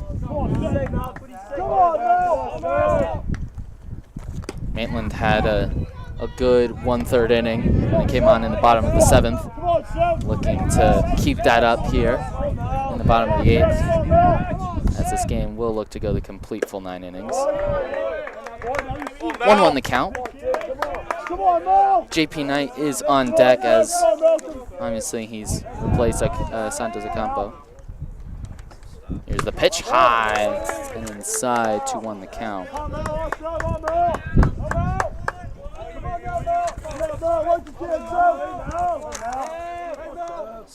Here's the pitch. Low. Oh, that's Seemed a tight call there. yeah, I don't know about that one there. Nachmanov certainly towers in there in the box. I think that one was low for an average-sized baseball player, but nonetheless. Ooh, and he rung him up there. That's a tough at-bat there by Nachmanoff. I think he has reason to be a bit upset over the strike zone there.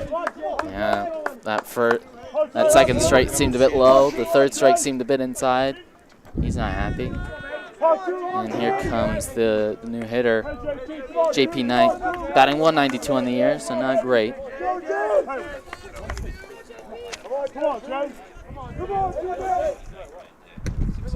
That one wide for ball one. Knight, the sophomore from Boston.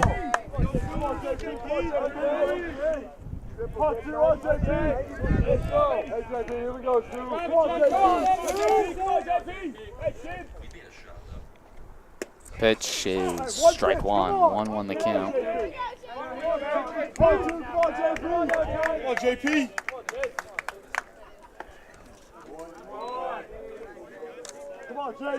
On deck is Shackelford. 2 on the count now.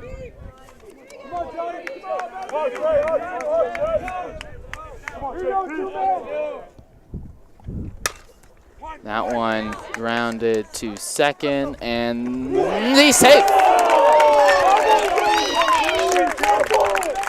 Good hustle play there by JP Knight. Kept with it. Yeah, and tough play there by the second baseman, O'Neill. That ball was just kind of hit slowly, and he had to move quite a ways to get it. So by the time he fielded it, he had to throw off of the back of his foot, and just couldn't get enough on that one. Good hustle there by Knight.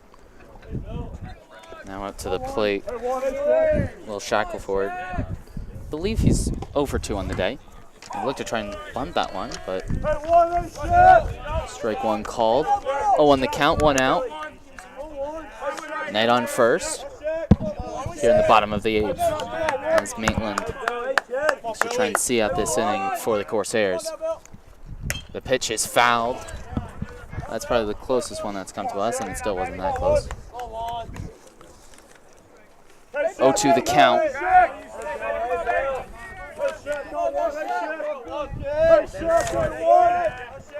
Come on, Billy. Come on now, Bill. There's a bit. Ooh! And that one was not a great pitch there by Maitland.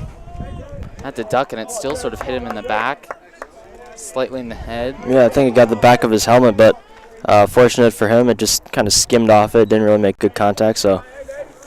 Also wasn't the fastest of pitches. But after a good start to his afternoon, Maitland, now it's conceded a single. Now a hit by pitch, another hit by pitch. There have been a couple in this game. The catcher, number 23, Ryan Day. Ryan Day up to bat. He was, in his first at bat, he was hit by a pitch. Tufts wouldn't mind with him. Maybe that happening again. 1 out, runner on first and second. That is ball 1. And of course, up to bat next is the number 8, Ryan Dawes, who of course has a 2-run shot to the left center field. Oh, another high pitch where Day has to duck. Maitland maybe just needing to calm down a little bit.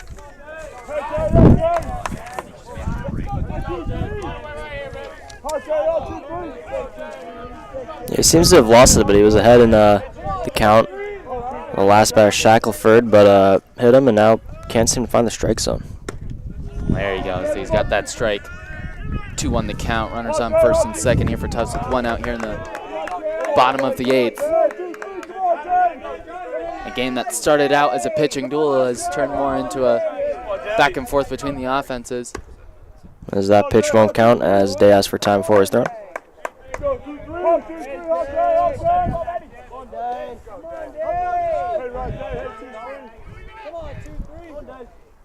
Here's the pitch, and that is strike 2, 2-2 the count now. Maitland getting himself back into this at bat.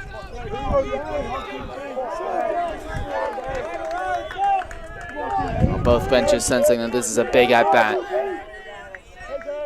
Here comes, and it was near Day that was inside. for ball 3. The classic 3-2-1, 3 balls, 2 strikes, 1 out.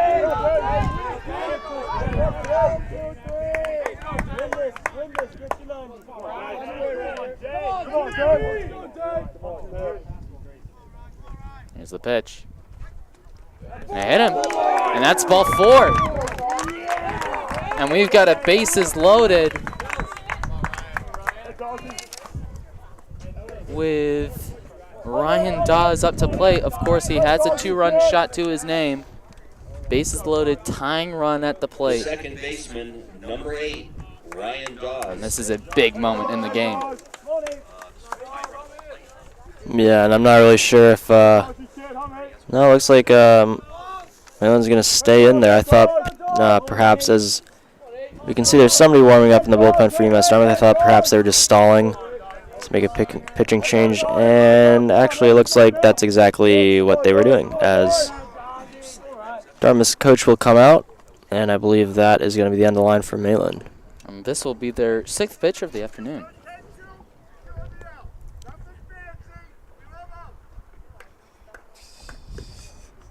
A loud shout there from possibly the pitching coach. And here comes the change. Well, that was Maitland only pitching 2/3 of an inning, 1/3 in the bottom of the 7th, 1/3 here in the bottom of the 8th. And in those 2/3, he did not have a perfect game, but he technically did not give up a hit. But you can't really call that a no-hitter.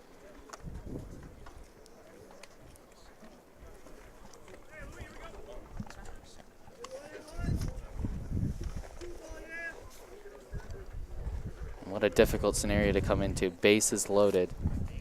Your attention, please. Now pitching for UMass Dartmouth, number 1, Louis Bordicia. Louis Bordicia coming in. 5'10" sophomore from New York.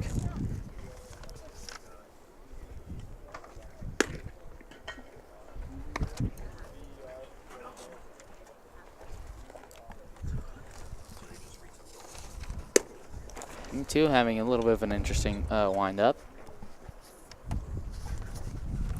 Well, for Tufts, on first base, Ryan Day. On second base, That's Shackelford. And then Knight's over there at third.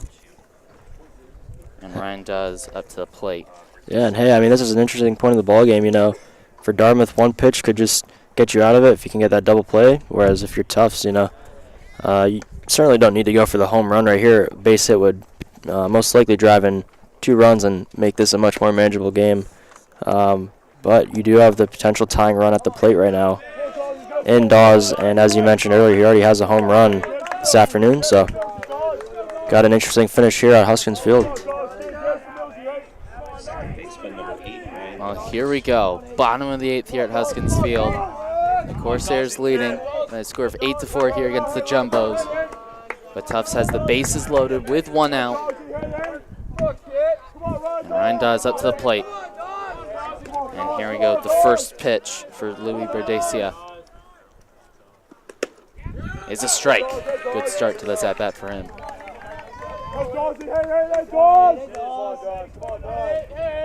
And if you're UMass Dartmouth, you would probably take conceding maybe just 1 run, but to get out of the inning. That pitch low into the dirt. Good stop there by Paul Young.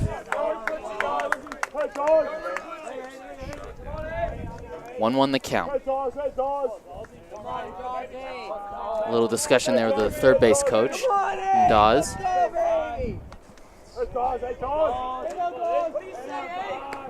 Here's the pitch.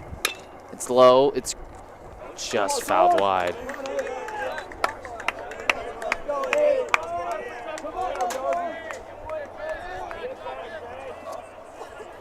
One, 2 the count now. As the commuter rail passes by. Looks maybe like a hawk flying above as well. Yeah. But a big pitch here. 1-2 the count. It's driven. to center field. Possible sac fly maybe. And here we go. And the run will come in, so it is a sacrifice fly. Tufts do get on the scoreboard. 8-5 now. 2 outs. Hey, that's a productive out there by Dawes. I mean, you would have liked to get a base hit, keep the inning going, but you know, you'll give up an out if it means you can get another run across the board. And you know, here's Justin Mills, who has really struggled this afternoon. You know, he can erase all of his afternoon struggle with a base knock here. But this is certainly a much more manageable game for Tufts now, regardless of what happens now as they enter the 9th inning. Here comes the 0-1 pitch, now 1-1. Runners on first and second. And Verdesia has handled the pressure well. Came in with bases loaded and 1 out. Did concede a run, but now it's 2 outs and nobody on third. Runners on first and second, and now he has a 1-2 count here. Big pitch. Fouled. Backstop. Let's go, Millie.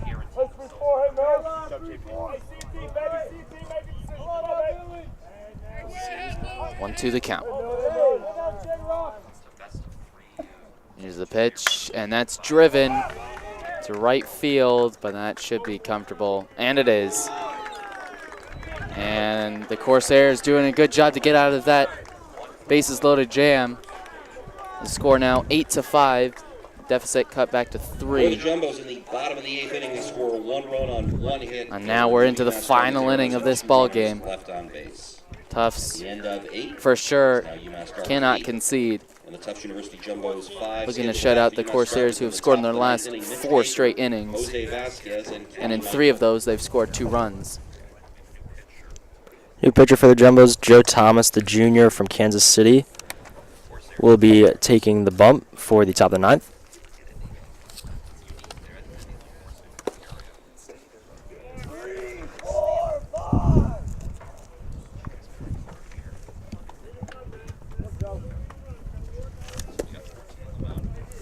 So that ends Kevin Galasso's afternoon.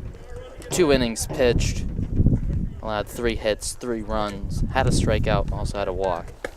For your attention, please, now pitching for the Tufts University Jumbos, number 14, Joe Thomas.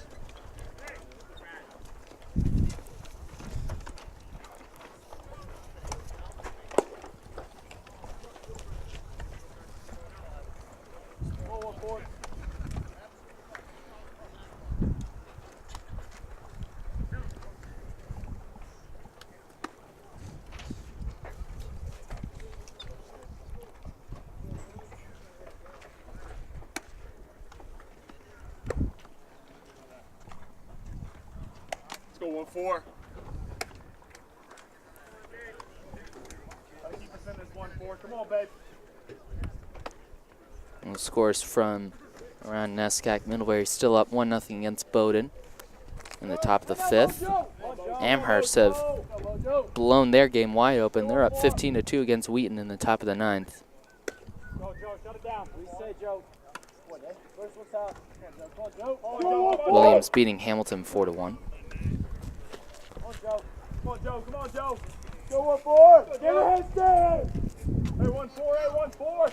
Early enough, 1-4. Say, baby. Say 1-4. And for Boston sports fans, the Milwaukee Bucks did end up beating the Boston Celtics 104-102. So that series is now 2-2. 2-1, I think, actually. I think that was game 3, if I'm not mistaken.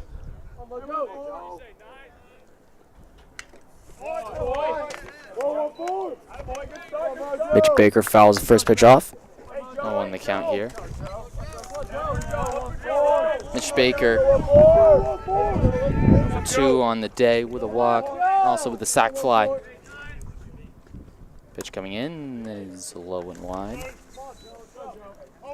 Come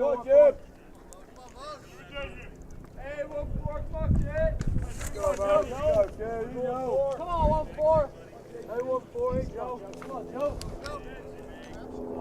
Here comes the pitch, is driven, and that's a single. First at bat for Joe Thomas, and he allows a hit.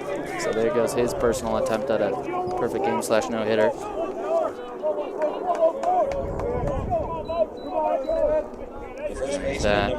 The first hit for Mitch Baker. And now Jose Vasquez. He's also had a solid afternoon. 3 runs batted in with 2 hits.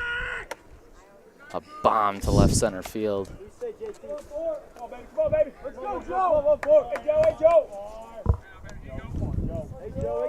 In the 7th inning.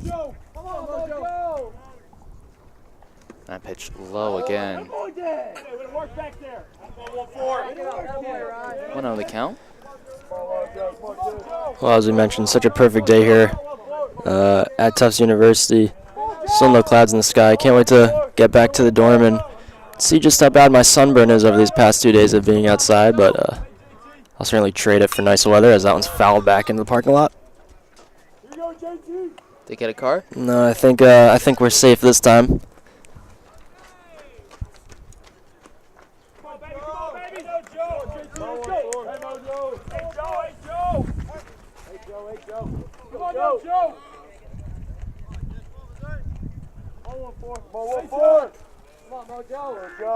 One pitch is driven.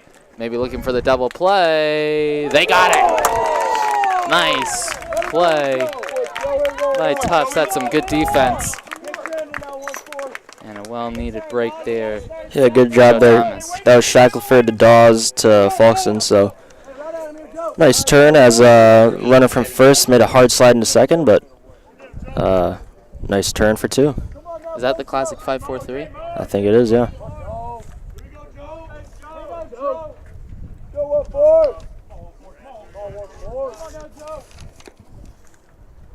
There's the pitch. Just didn't come low enough there as it was coming back down. 1-0 the count. 2 outs here in the top of the 9th. Corsairs lead the Jumbos 8-5. Let's go, Joe! Let's go, Joe! That one inside 2-0 the count. Here for Kenny Michael, over 4 in the day.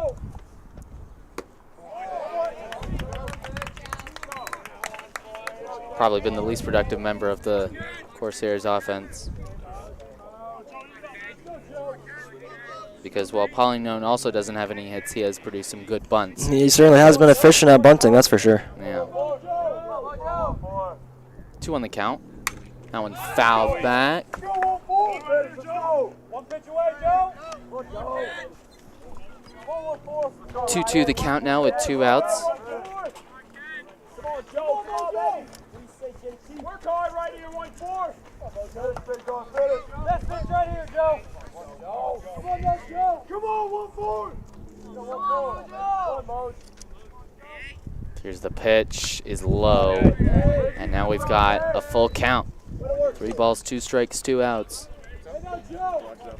Right now they just need that strike to get into that bottom of the 9th.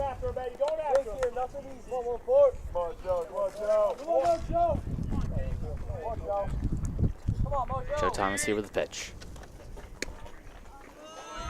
And it's ball 4. So Michael does get on base.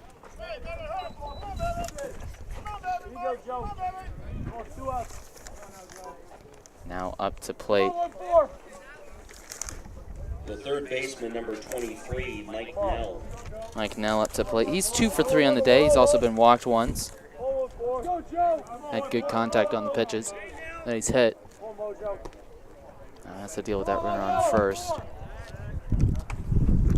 Yeah, this is an important inning to escape if you're Thomas. You know, 3-run lead is certainly not the most insurmountable lead in D3 college baseball. So if you can get out of this one without giving up a run, you give your team a chance to, you know, tie this game. I mean, we've seen the Jumbos score in bursts before in separate half innings. So, you know, if you get out of this thing down by 3, this game is not over by any means.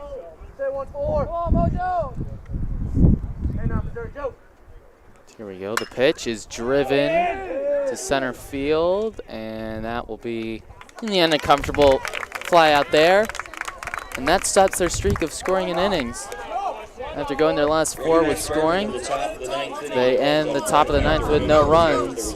So now Tufts has to score. It's do or die now for them. They have to score at least 3 runs to take it to extra, or possibly win this in exciting walk-off fashion. Yeah, and Tufts has some heavy hitters coming up with O'Hara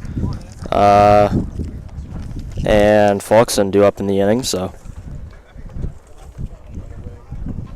this game is not yet over by any means. If you're UMass Dartmouth, just got to focus on getting 3 more outs. And, well, this is surprising unless there's a mix-up. It looks like number 6 is taking the bump, and according to our sheet, that's Nate Tellier. Huh?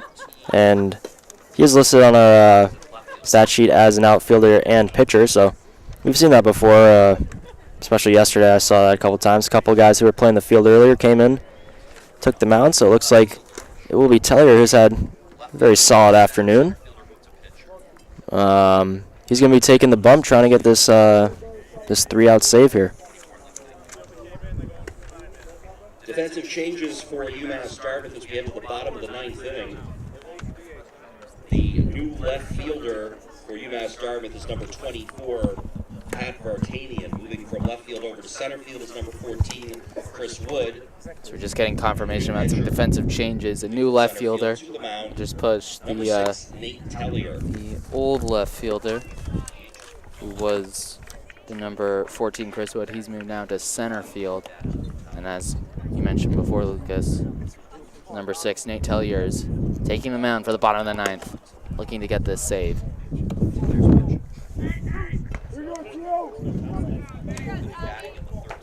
Yeah, and so for Tellier, it looks like he doesn't have a win or a loss this year, only having pitched 6 innings. He's given up just 2 hits while striking out 7. Solid 1.50 ERA on the year, and his short sample size, but looking to get another solid inning under his belt right here. Here it is. I think Tufts have probably who they want to start to lead off this inning. Tommy O'Hara, 2 for 4 on the day, does have an RBI. What Tufts needs right now is just get a good hit to start. Game is approaching just under the 3-hour mark here, as it is now 3:48 in the afternoon. Tellier here with his first pitch, and it's low on the ground. He's had a fantastic day on the offensive side. Can he help his team win this on the defensive side? Gets a good strike there. It was a little high, but O'Hara swung for it. That was a vicious rip by O'Hara. He's not going to get cheated on that one. 1-1 the count now. Nobody on base here in the top of the 9th. Good pitch by Tellier. Great pitch. That one went up and down. 1-2 the count now.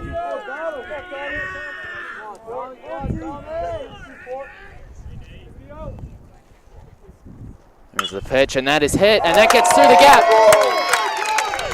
Single for O'Hara. That's his 3rd hit of the afternoon. He's 3 for 5 on the day. The designated hitter, number 31, Mike McLaughlin. Now Mike McLaughlin up to bat on his first at-bat. Of course, he's a pinch hitter. Also a defensive change as well. Hey, that's a start that you need if you're Tufts. Got a guy on base now with nobody out. There's the pitch, low on the ground. Good defensive play there by the catcher, Pauline Known.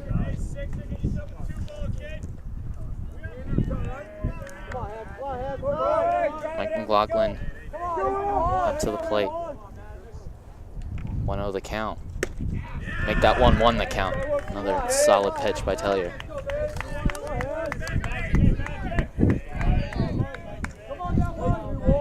Tufts have scored in their last 4 straight innings. They, of course, need to score in this one. And they check first. O'Hara does well. Come on, Mikey. Come on, let's do it. Come on, 3-1. All right. Here's the 1-1 pitch. Strike 2, swing and a miss. Yeah, McLaughlin very late on that one. As Terry just threw it right by him.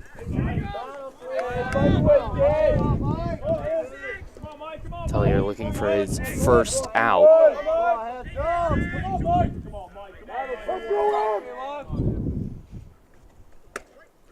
And the check. There's the ball. 2-2 the count now.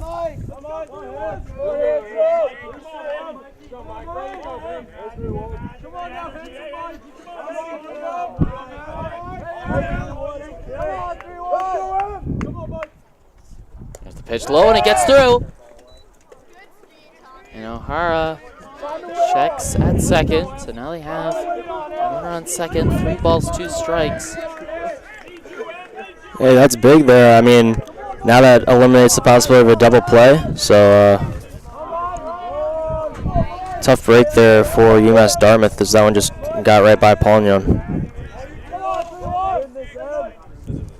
There's the pitch low and it's ball 4. A single, then a walk, and we've got runners on first and second. And the tying run is at the plate. Yeah, it's their home run leader coming to the plate. It's Nick Falkson. He's got 6 on the year to go with his 35 runs batted in. So could certainly use another one right here. He is 0 for 4 on the day, but anything is possible in baseball. On deck as well, another power hitter, Knockman off. Here comes the pitch. Ball 1. And Paulignon coming to the mound. The Tellier who's not had a good start to his inning, his first inning here.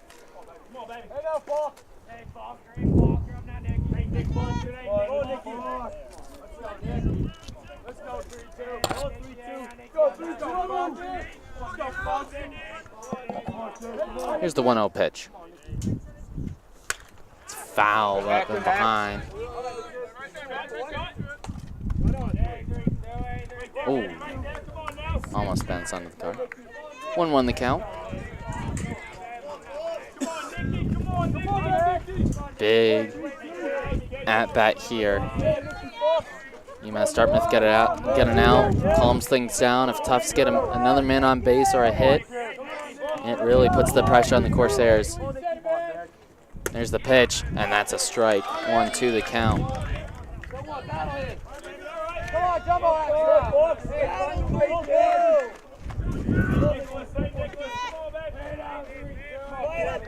Battle, baby.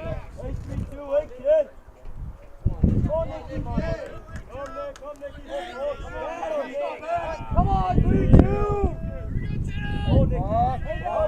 1-2 the count. Here's the pitch. It's low. 2-2 the count.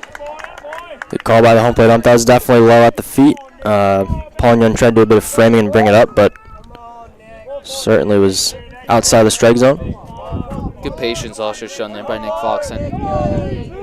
Not swinging at the dirt, taking his time. Here's the pitch. It's wide. It's 3-2 the count. Falkson's really worked himself back into this at bat, and now a great chance for the Jumbos. Big pitch here. Yeah, Tellier needs a strike right here.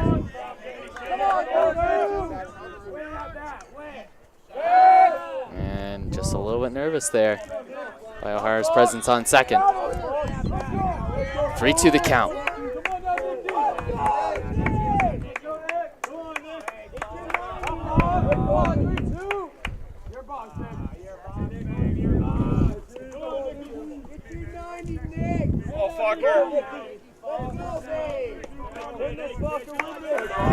Here we go. And it was just tipped wide. Not sure. I think that probably would have been called the ball. Yeah, I think he would have held up his swing. It was definitely outside off the plate, but fortunately for UMass Dartmouth, Falkson did get a piece of it. So we'll do it again. Full count. pitch. And that is popped up.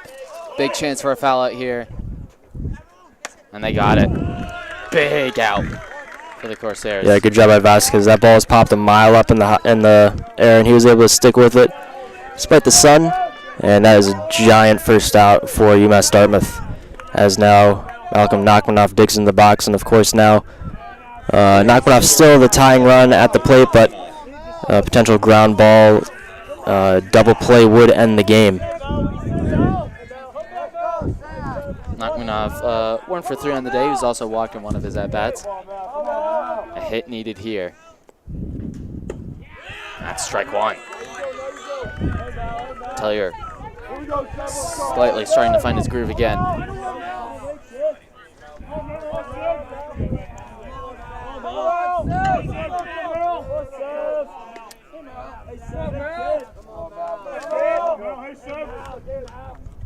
There's the pitch. It's cranked to deep center field. It's good! And we've got a tie ball game! Tufts have turned it around! And it's 8-8. He cranked that to deep center field, past the 410 feet mark. And Malcolm Nachmanoff with his second hit of the game, but his most important for sure, a 3-run knock. Yeah, what a piece of hitting there by Nachmanoff, staying level with that one, absolutely setting it to straightaway center. What a giant clutch hit there by Nachmanoff, and we are all knotted up now at 8 here. And Tufts is not done either. Yeah, they've still got a chance maybe at a possible walk-off here. 8-8 now. It's the first time really that this game has been tied since it was 0-0.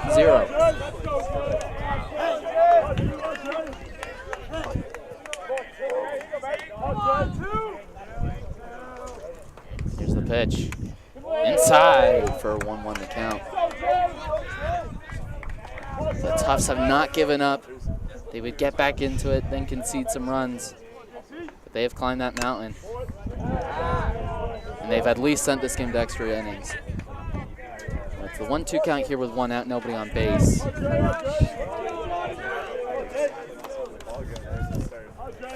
It's the second at-bat for JP Knight. Got a single on his first at-bat, an infield single. Low for 2-2 the count.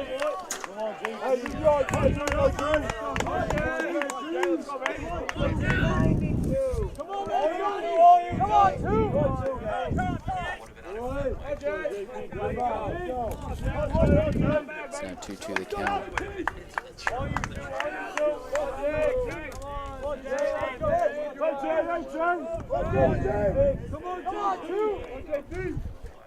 There's the pitch. And that is strike 3. Oh, Knight got absolutely fooled on that off-speed pitch there by Tellier. Real solid pitch by him. Stop number 1, Will Shackelford. Shackelford up to the plate now. 0 for 2 on the day. He's walked on one of his at-bats as well. And that one low and past the catcher.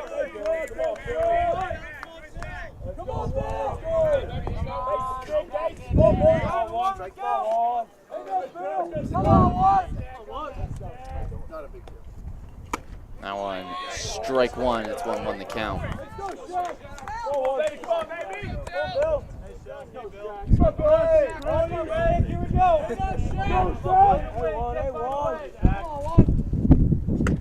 That one, another strike, strike 2, 1-2 the count.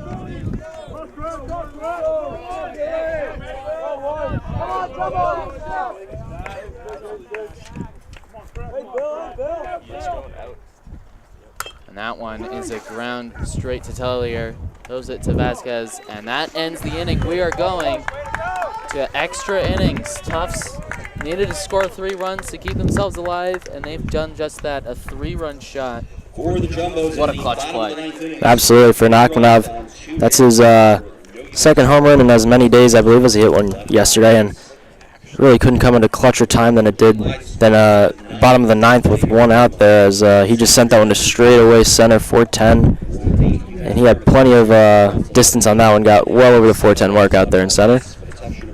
And now if you're Tufts, you got to try and keep UMass Dartmouth at bay, keep them scoreless and try and walk off. If you're UMass Dartmouth, I mean, sure, that's tough that you just gave up 3 runs and couldn't win it in 9 innings, but you got to be happy with the fact that you're still alive.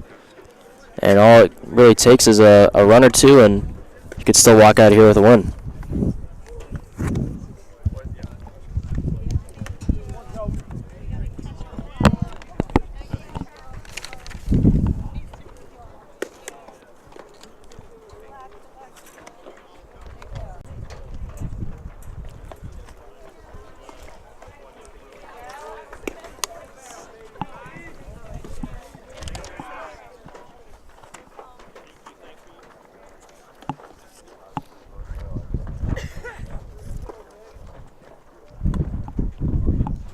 Here we go, another check on the NESCAC scoreboard. Millbury's still up 1-0 in what seems to be another pitching duel in the top of the 6th against Bowdoin. Amherst won their game at Wheaton by a score of 16-2. Emphatic win for the Mammoths. Leading off for UMass Dartmouth in the top of the 10th inning, the catcher, number 33, Brandon Collignon. Collignon is up to the plate. Normally when he's come up to the plate, there's been someone on first for him to sacrifice bunt to get them to second, but with nobody on, looks like he'll have to try and swing away. Swing away. As he does, and that's a strike 1, swing and a miss.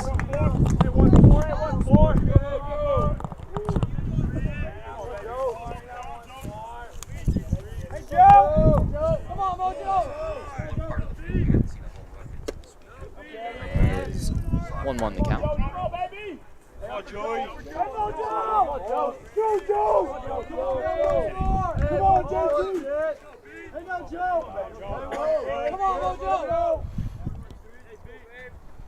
There's a pitch low and into the dirt. 2-1 the count now. Even up right here, kid. Hey, no, 1-4! Come on, Joe! Come on, baby, even it up. Come on, Joe! Hey, kid! Hey, Mojo! Come on, Mojo! Here's the pitch, and that is foul. Wide. 2-2 the count now.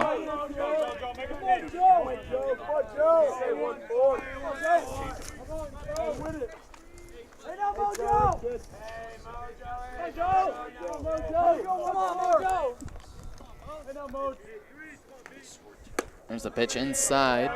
We got a full count now, 3 balls, 2 strikes.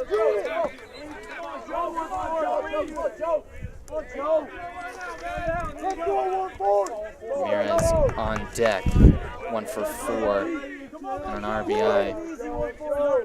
Tufts certainly don't want a runner on base with him next up to the plate.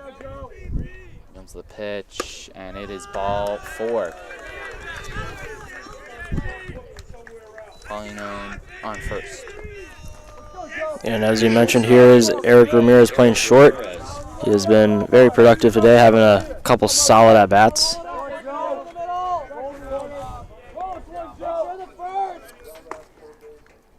Little discussion there with the third base coach, and now he's ready to go. With the runner on first. Joe Thomas could use with another double play as he did in the bottom of the 9th.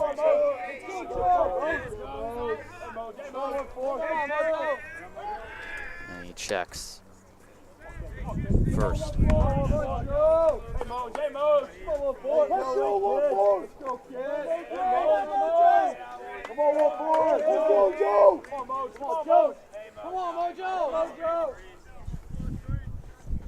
Ooh, inside. They call that a strike. I think Ramirez misjudged that. UMass Dartmouth not too happy about that call, and the umpire just telling them to calm down. 0-1 the count. That one's fouled back. Ooh, that one could, oh, these Cars have been getting pretty lucky since earlier on in the game. 0-2 the count now.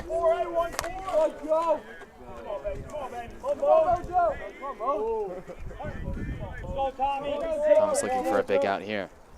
Hey now, Joe. Let's get him. There's the pitch. It's high. 1-2 the count. Come on, baby.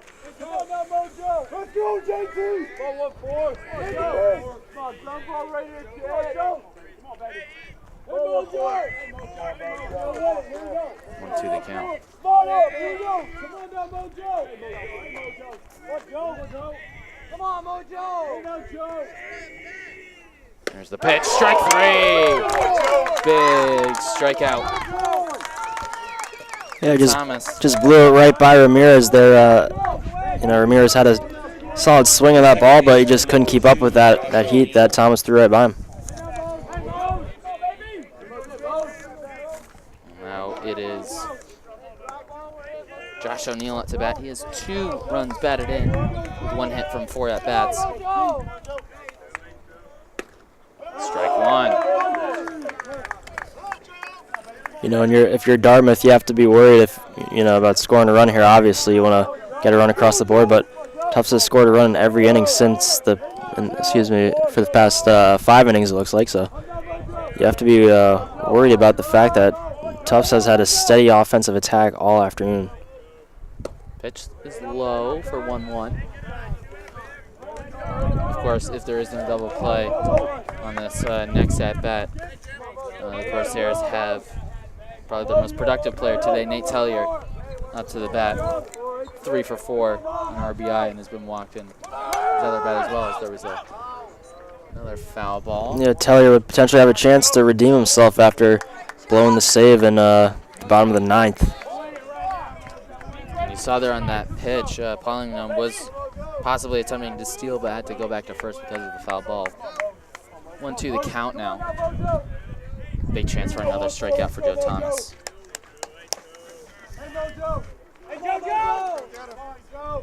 There's the pitch, it's low. It's 2-2.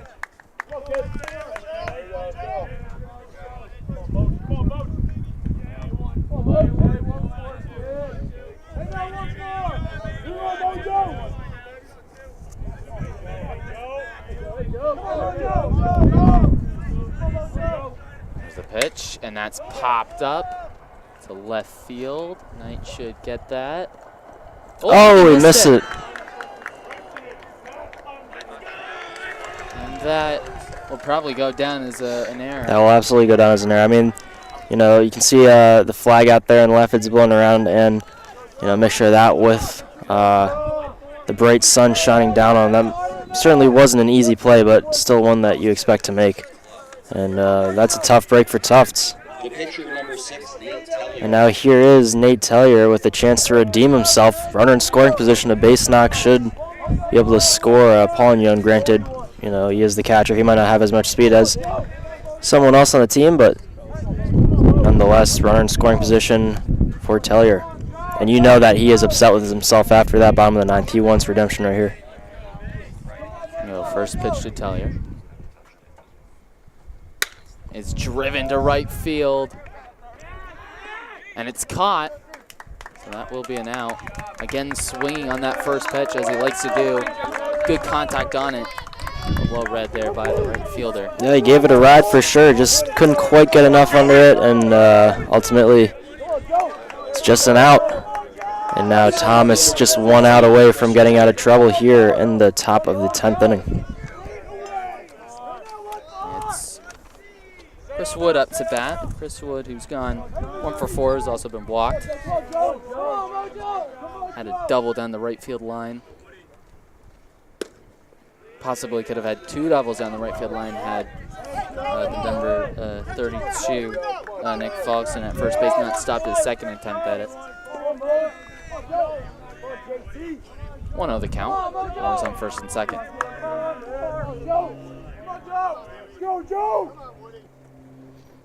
There's the pitch. It's inside. 2-0 the count.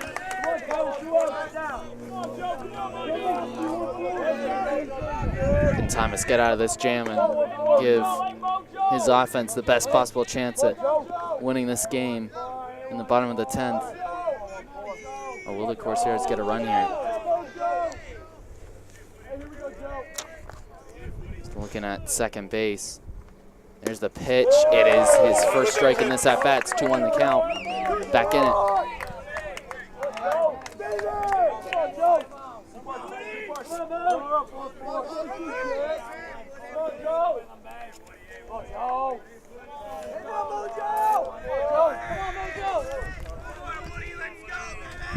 Here comes the pitch.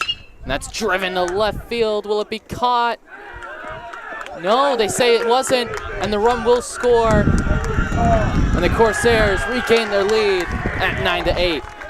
Clutch piece of hitting there by Chris Wood, and that ball definitely did skip before fell into JP Knight's glove. And so just like that, the Corsairs regain the lead. It's now 9-8. And they are not done yet with 2 outs here. Still have runners on first and second base. And obviously with Tufts' steady offensive attack, they could sure use another one here. As we saw, Pat Vartanian entered the game just a few innings ago in left field. He is now up to bat, looking to pad the Corsairs' lead. And he pops that one up immediately. Should be playable.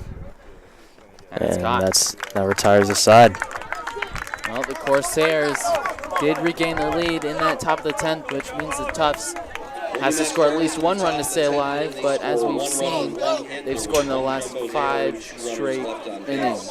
2 in the 5th, 1 in the 6th, 1 in the 7th, 1 in the 8th, and 3 in the 9th, of course, for that big 3-run home run. And Nate Tellier going back out there. So he has a chance. Blew the save earlier. Has a chance to finish the deal here in the bottom of the 10th. Granted, he only has a 1-run cushion now, so got to be worried about giving up hits or walks or anything like that. You really want to try and get the Jumbos out as soon as you can.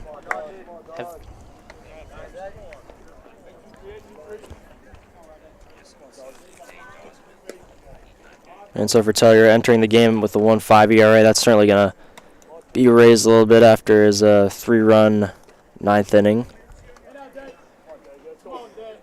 But hey, his team picked him up. They got him a run, and now it's his job to try and do what he wasn't able to do last inning and seal the deal here. It's going to be Ryan Day starting things off for Tufts.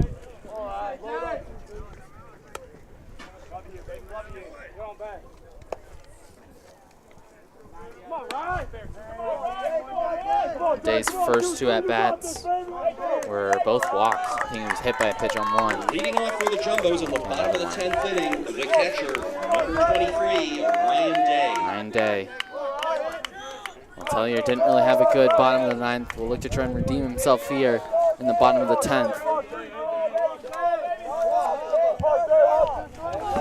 Corsairs have never been behind in this game. And if they were to fall behind, that would be the end of the game. 0-1 the count to start. 0-2 now. Swing and a miss. Yeah, threw that one right by him. Good rip, though, by Day.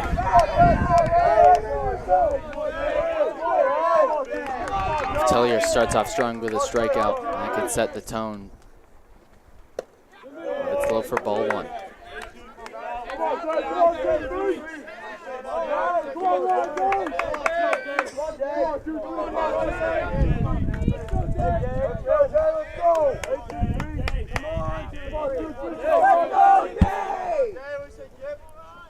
There's the pitch. It's low.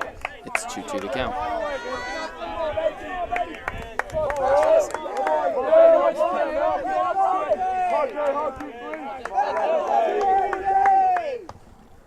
And that one's driven. Will it get through? No, it won't. And that is the first out for the Corsairs. Good play by the second baseman O'Neill there. He was just positioned very far back on the infield diamond, giving himself plenty of time to get to that slow chopper by Day. And that's a crucial first out for for Tellier. Should give him a little bit of confidence as Dawes steps to the plate. Tellier needing 2 more outs here to give his team a lead. It's Dawes and then Mills on deck. Dawes, of course, had a 2-run shot to get Tufts on the scoreboard in the 5th inning. Quick 0-2 hole for Dawes. That's a good start for Tellier. Now he's got a pitcher's count. Let's see if he can manage to throw one in the dirt if he wants to with nobody on base. Let's see if he tries to get Dawes to fish. Go to the count. And he did throw to the dirt, but Dawes didn't bite. 1-2 now.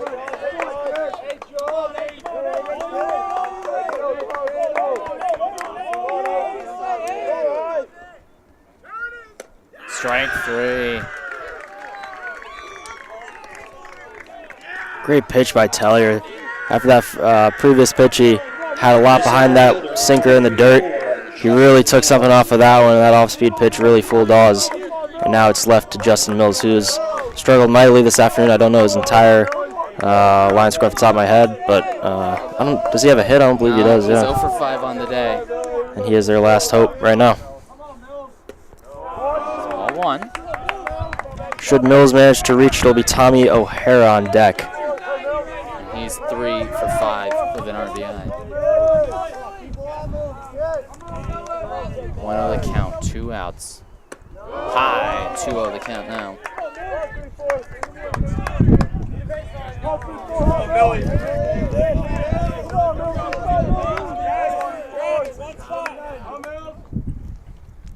Another high pitch, 3-0 the count.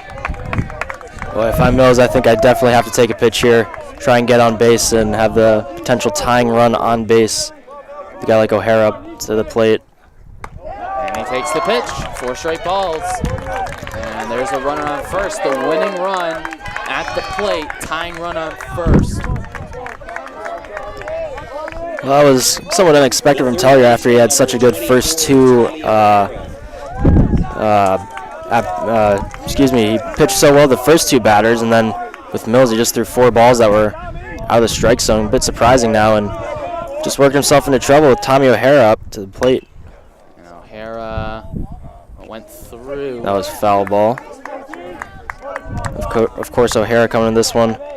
He's batting .391 with 5 homers and 26 RBIs. Mills with a decent amount of speed on first. Anything in the dirt, and he might have a chance to swipe second. 0-1 the count here with 2 outs, runner on first. Strike 2. 1 strike away from winning this ball game. Tellier, a big 0-2.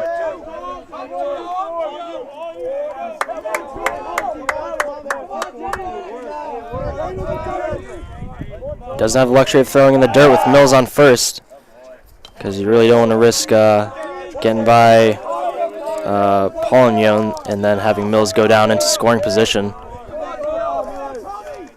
Here's the pitch. Strike 3, and it's game over.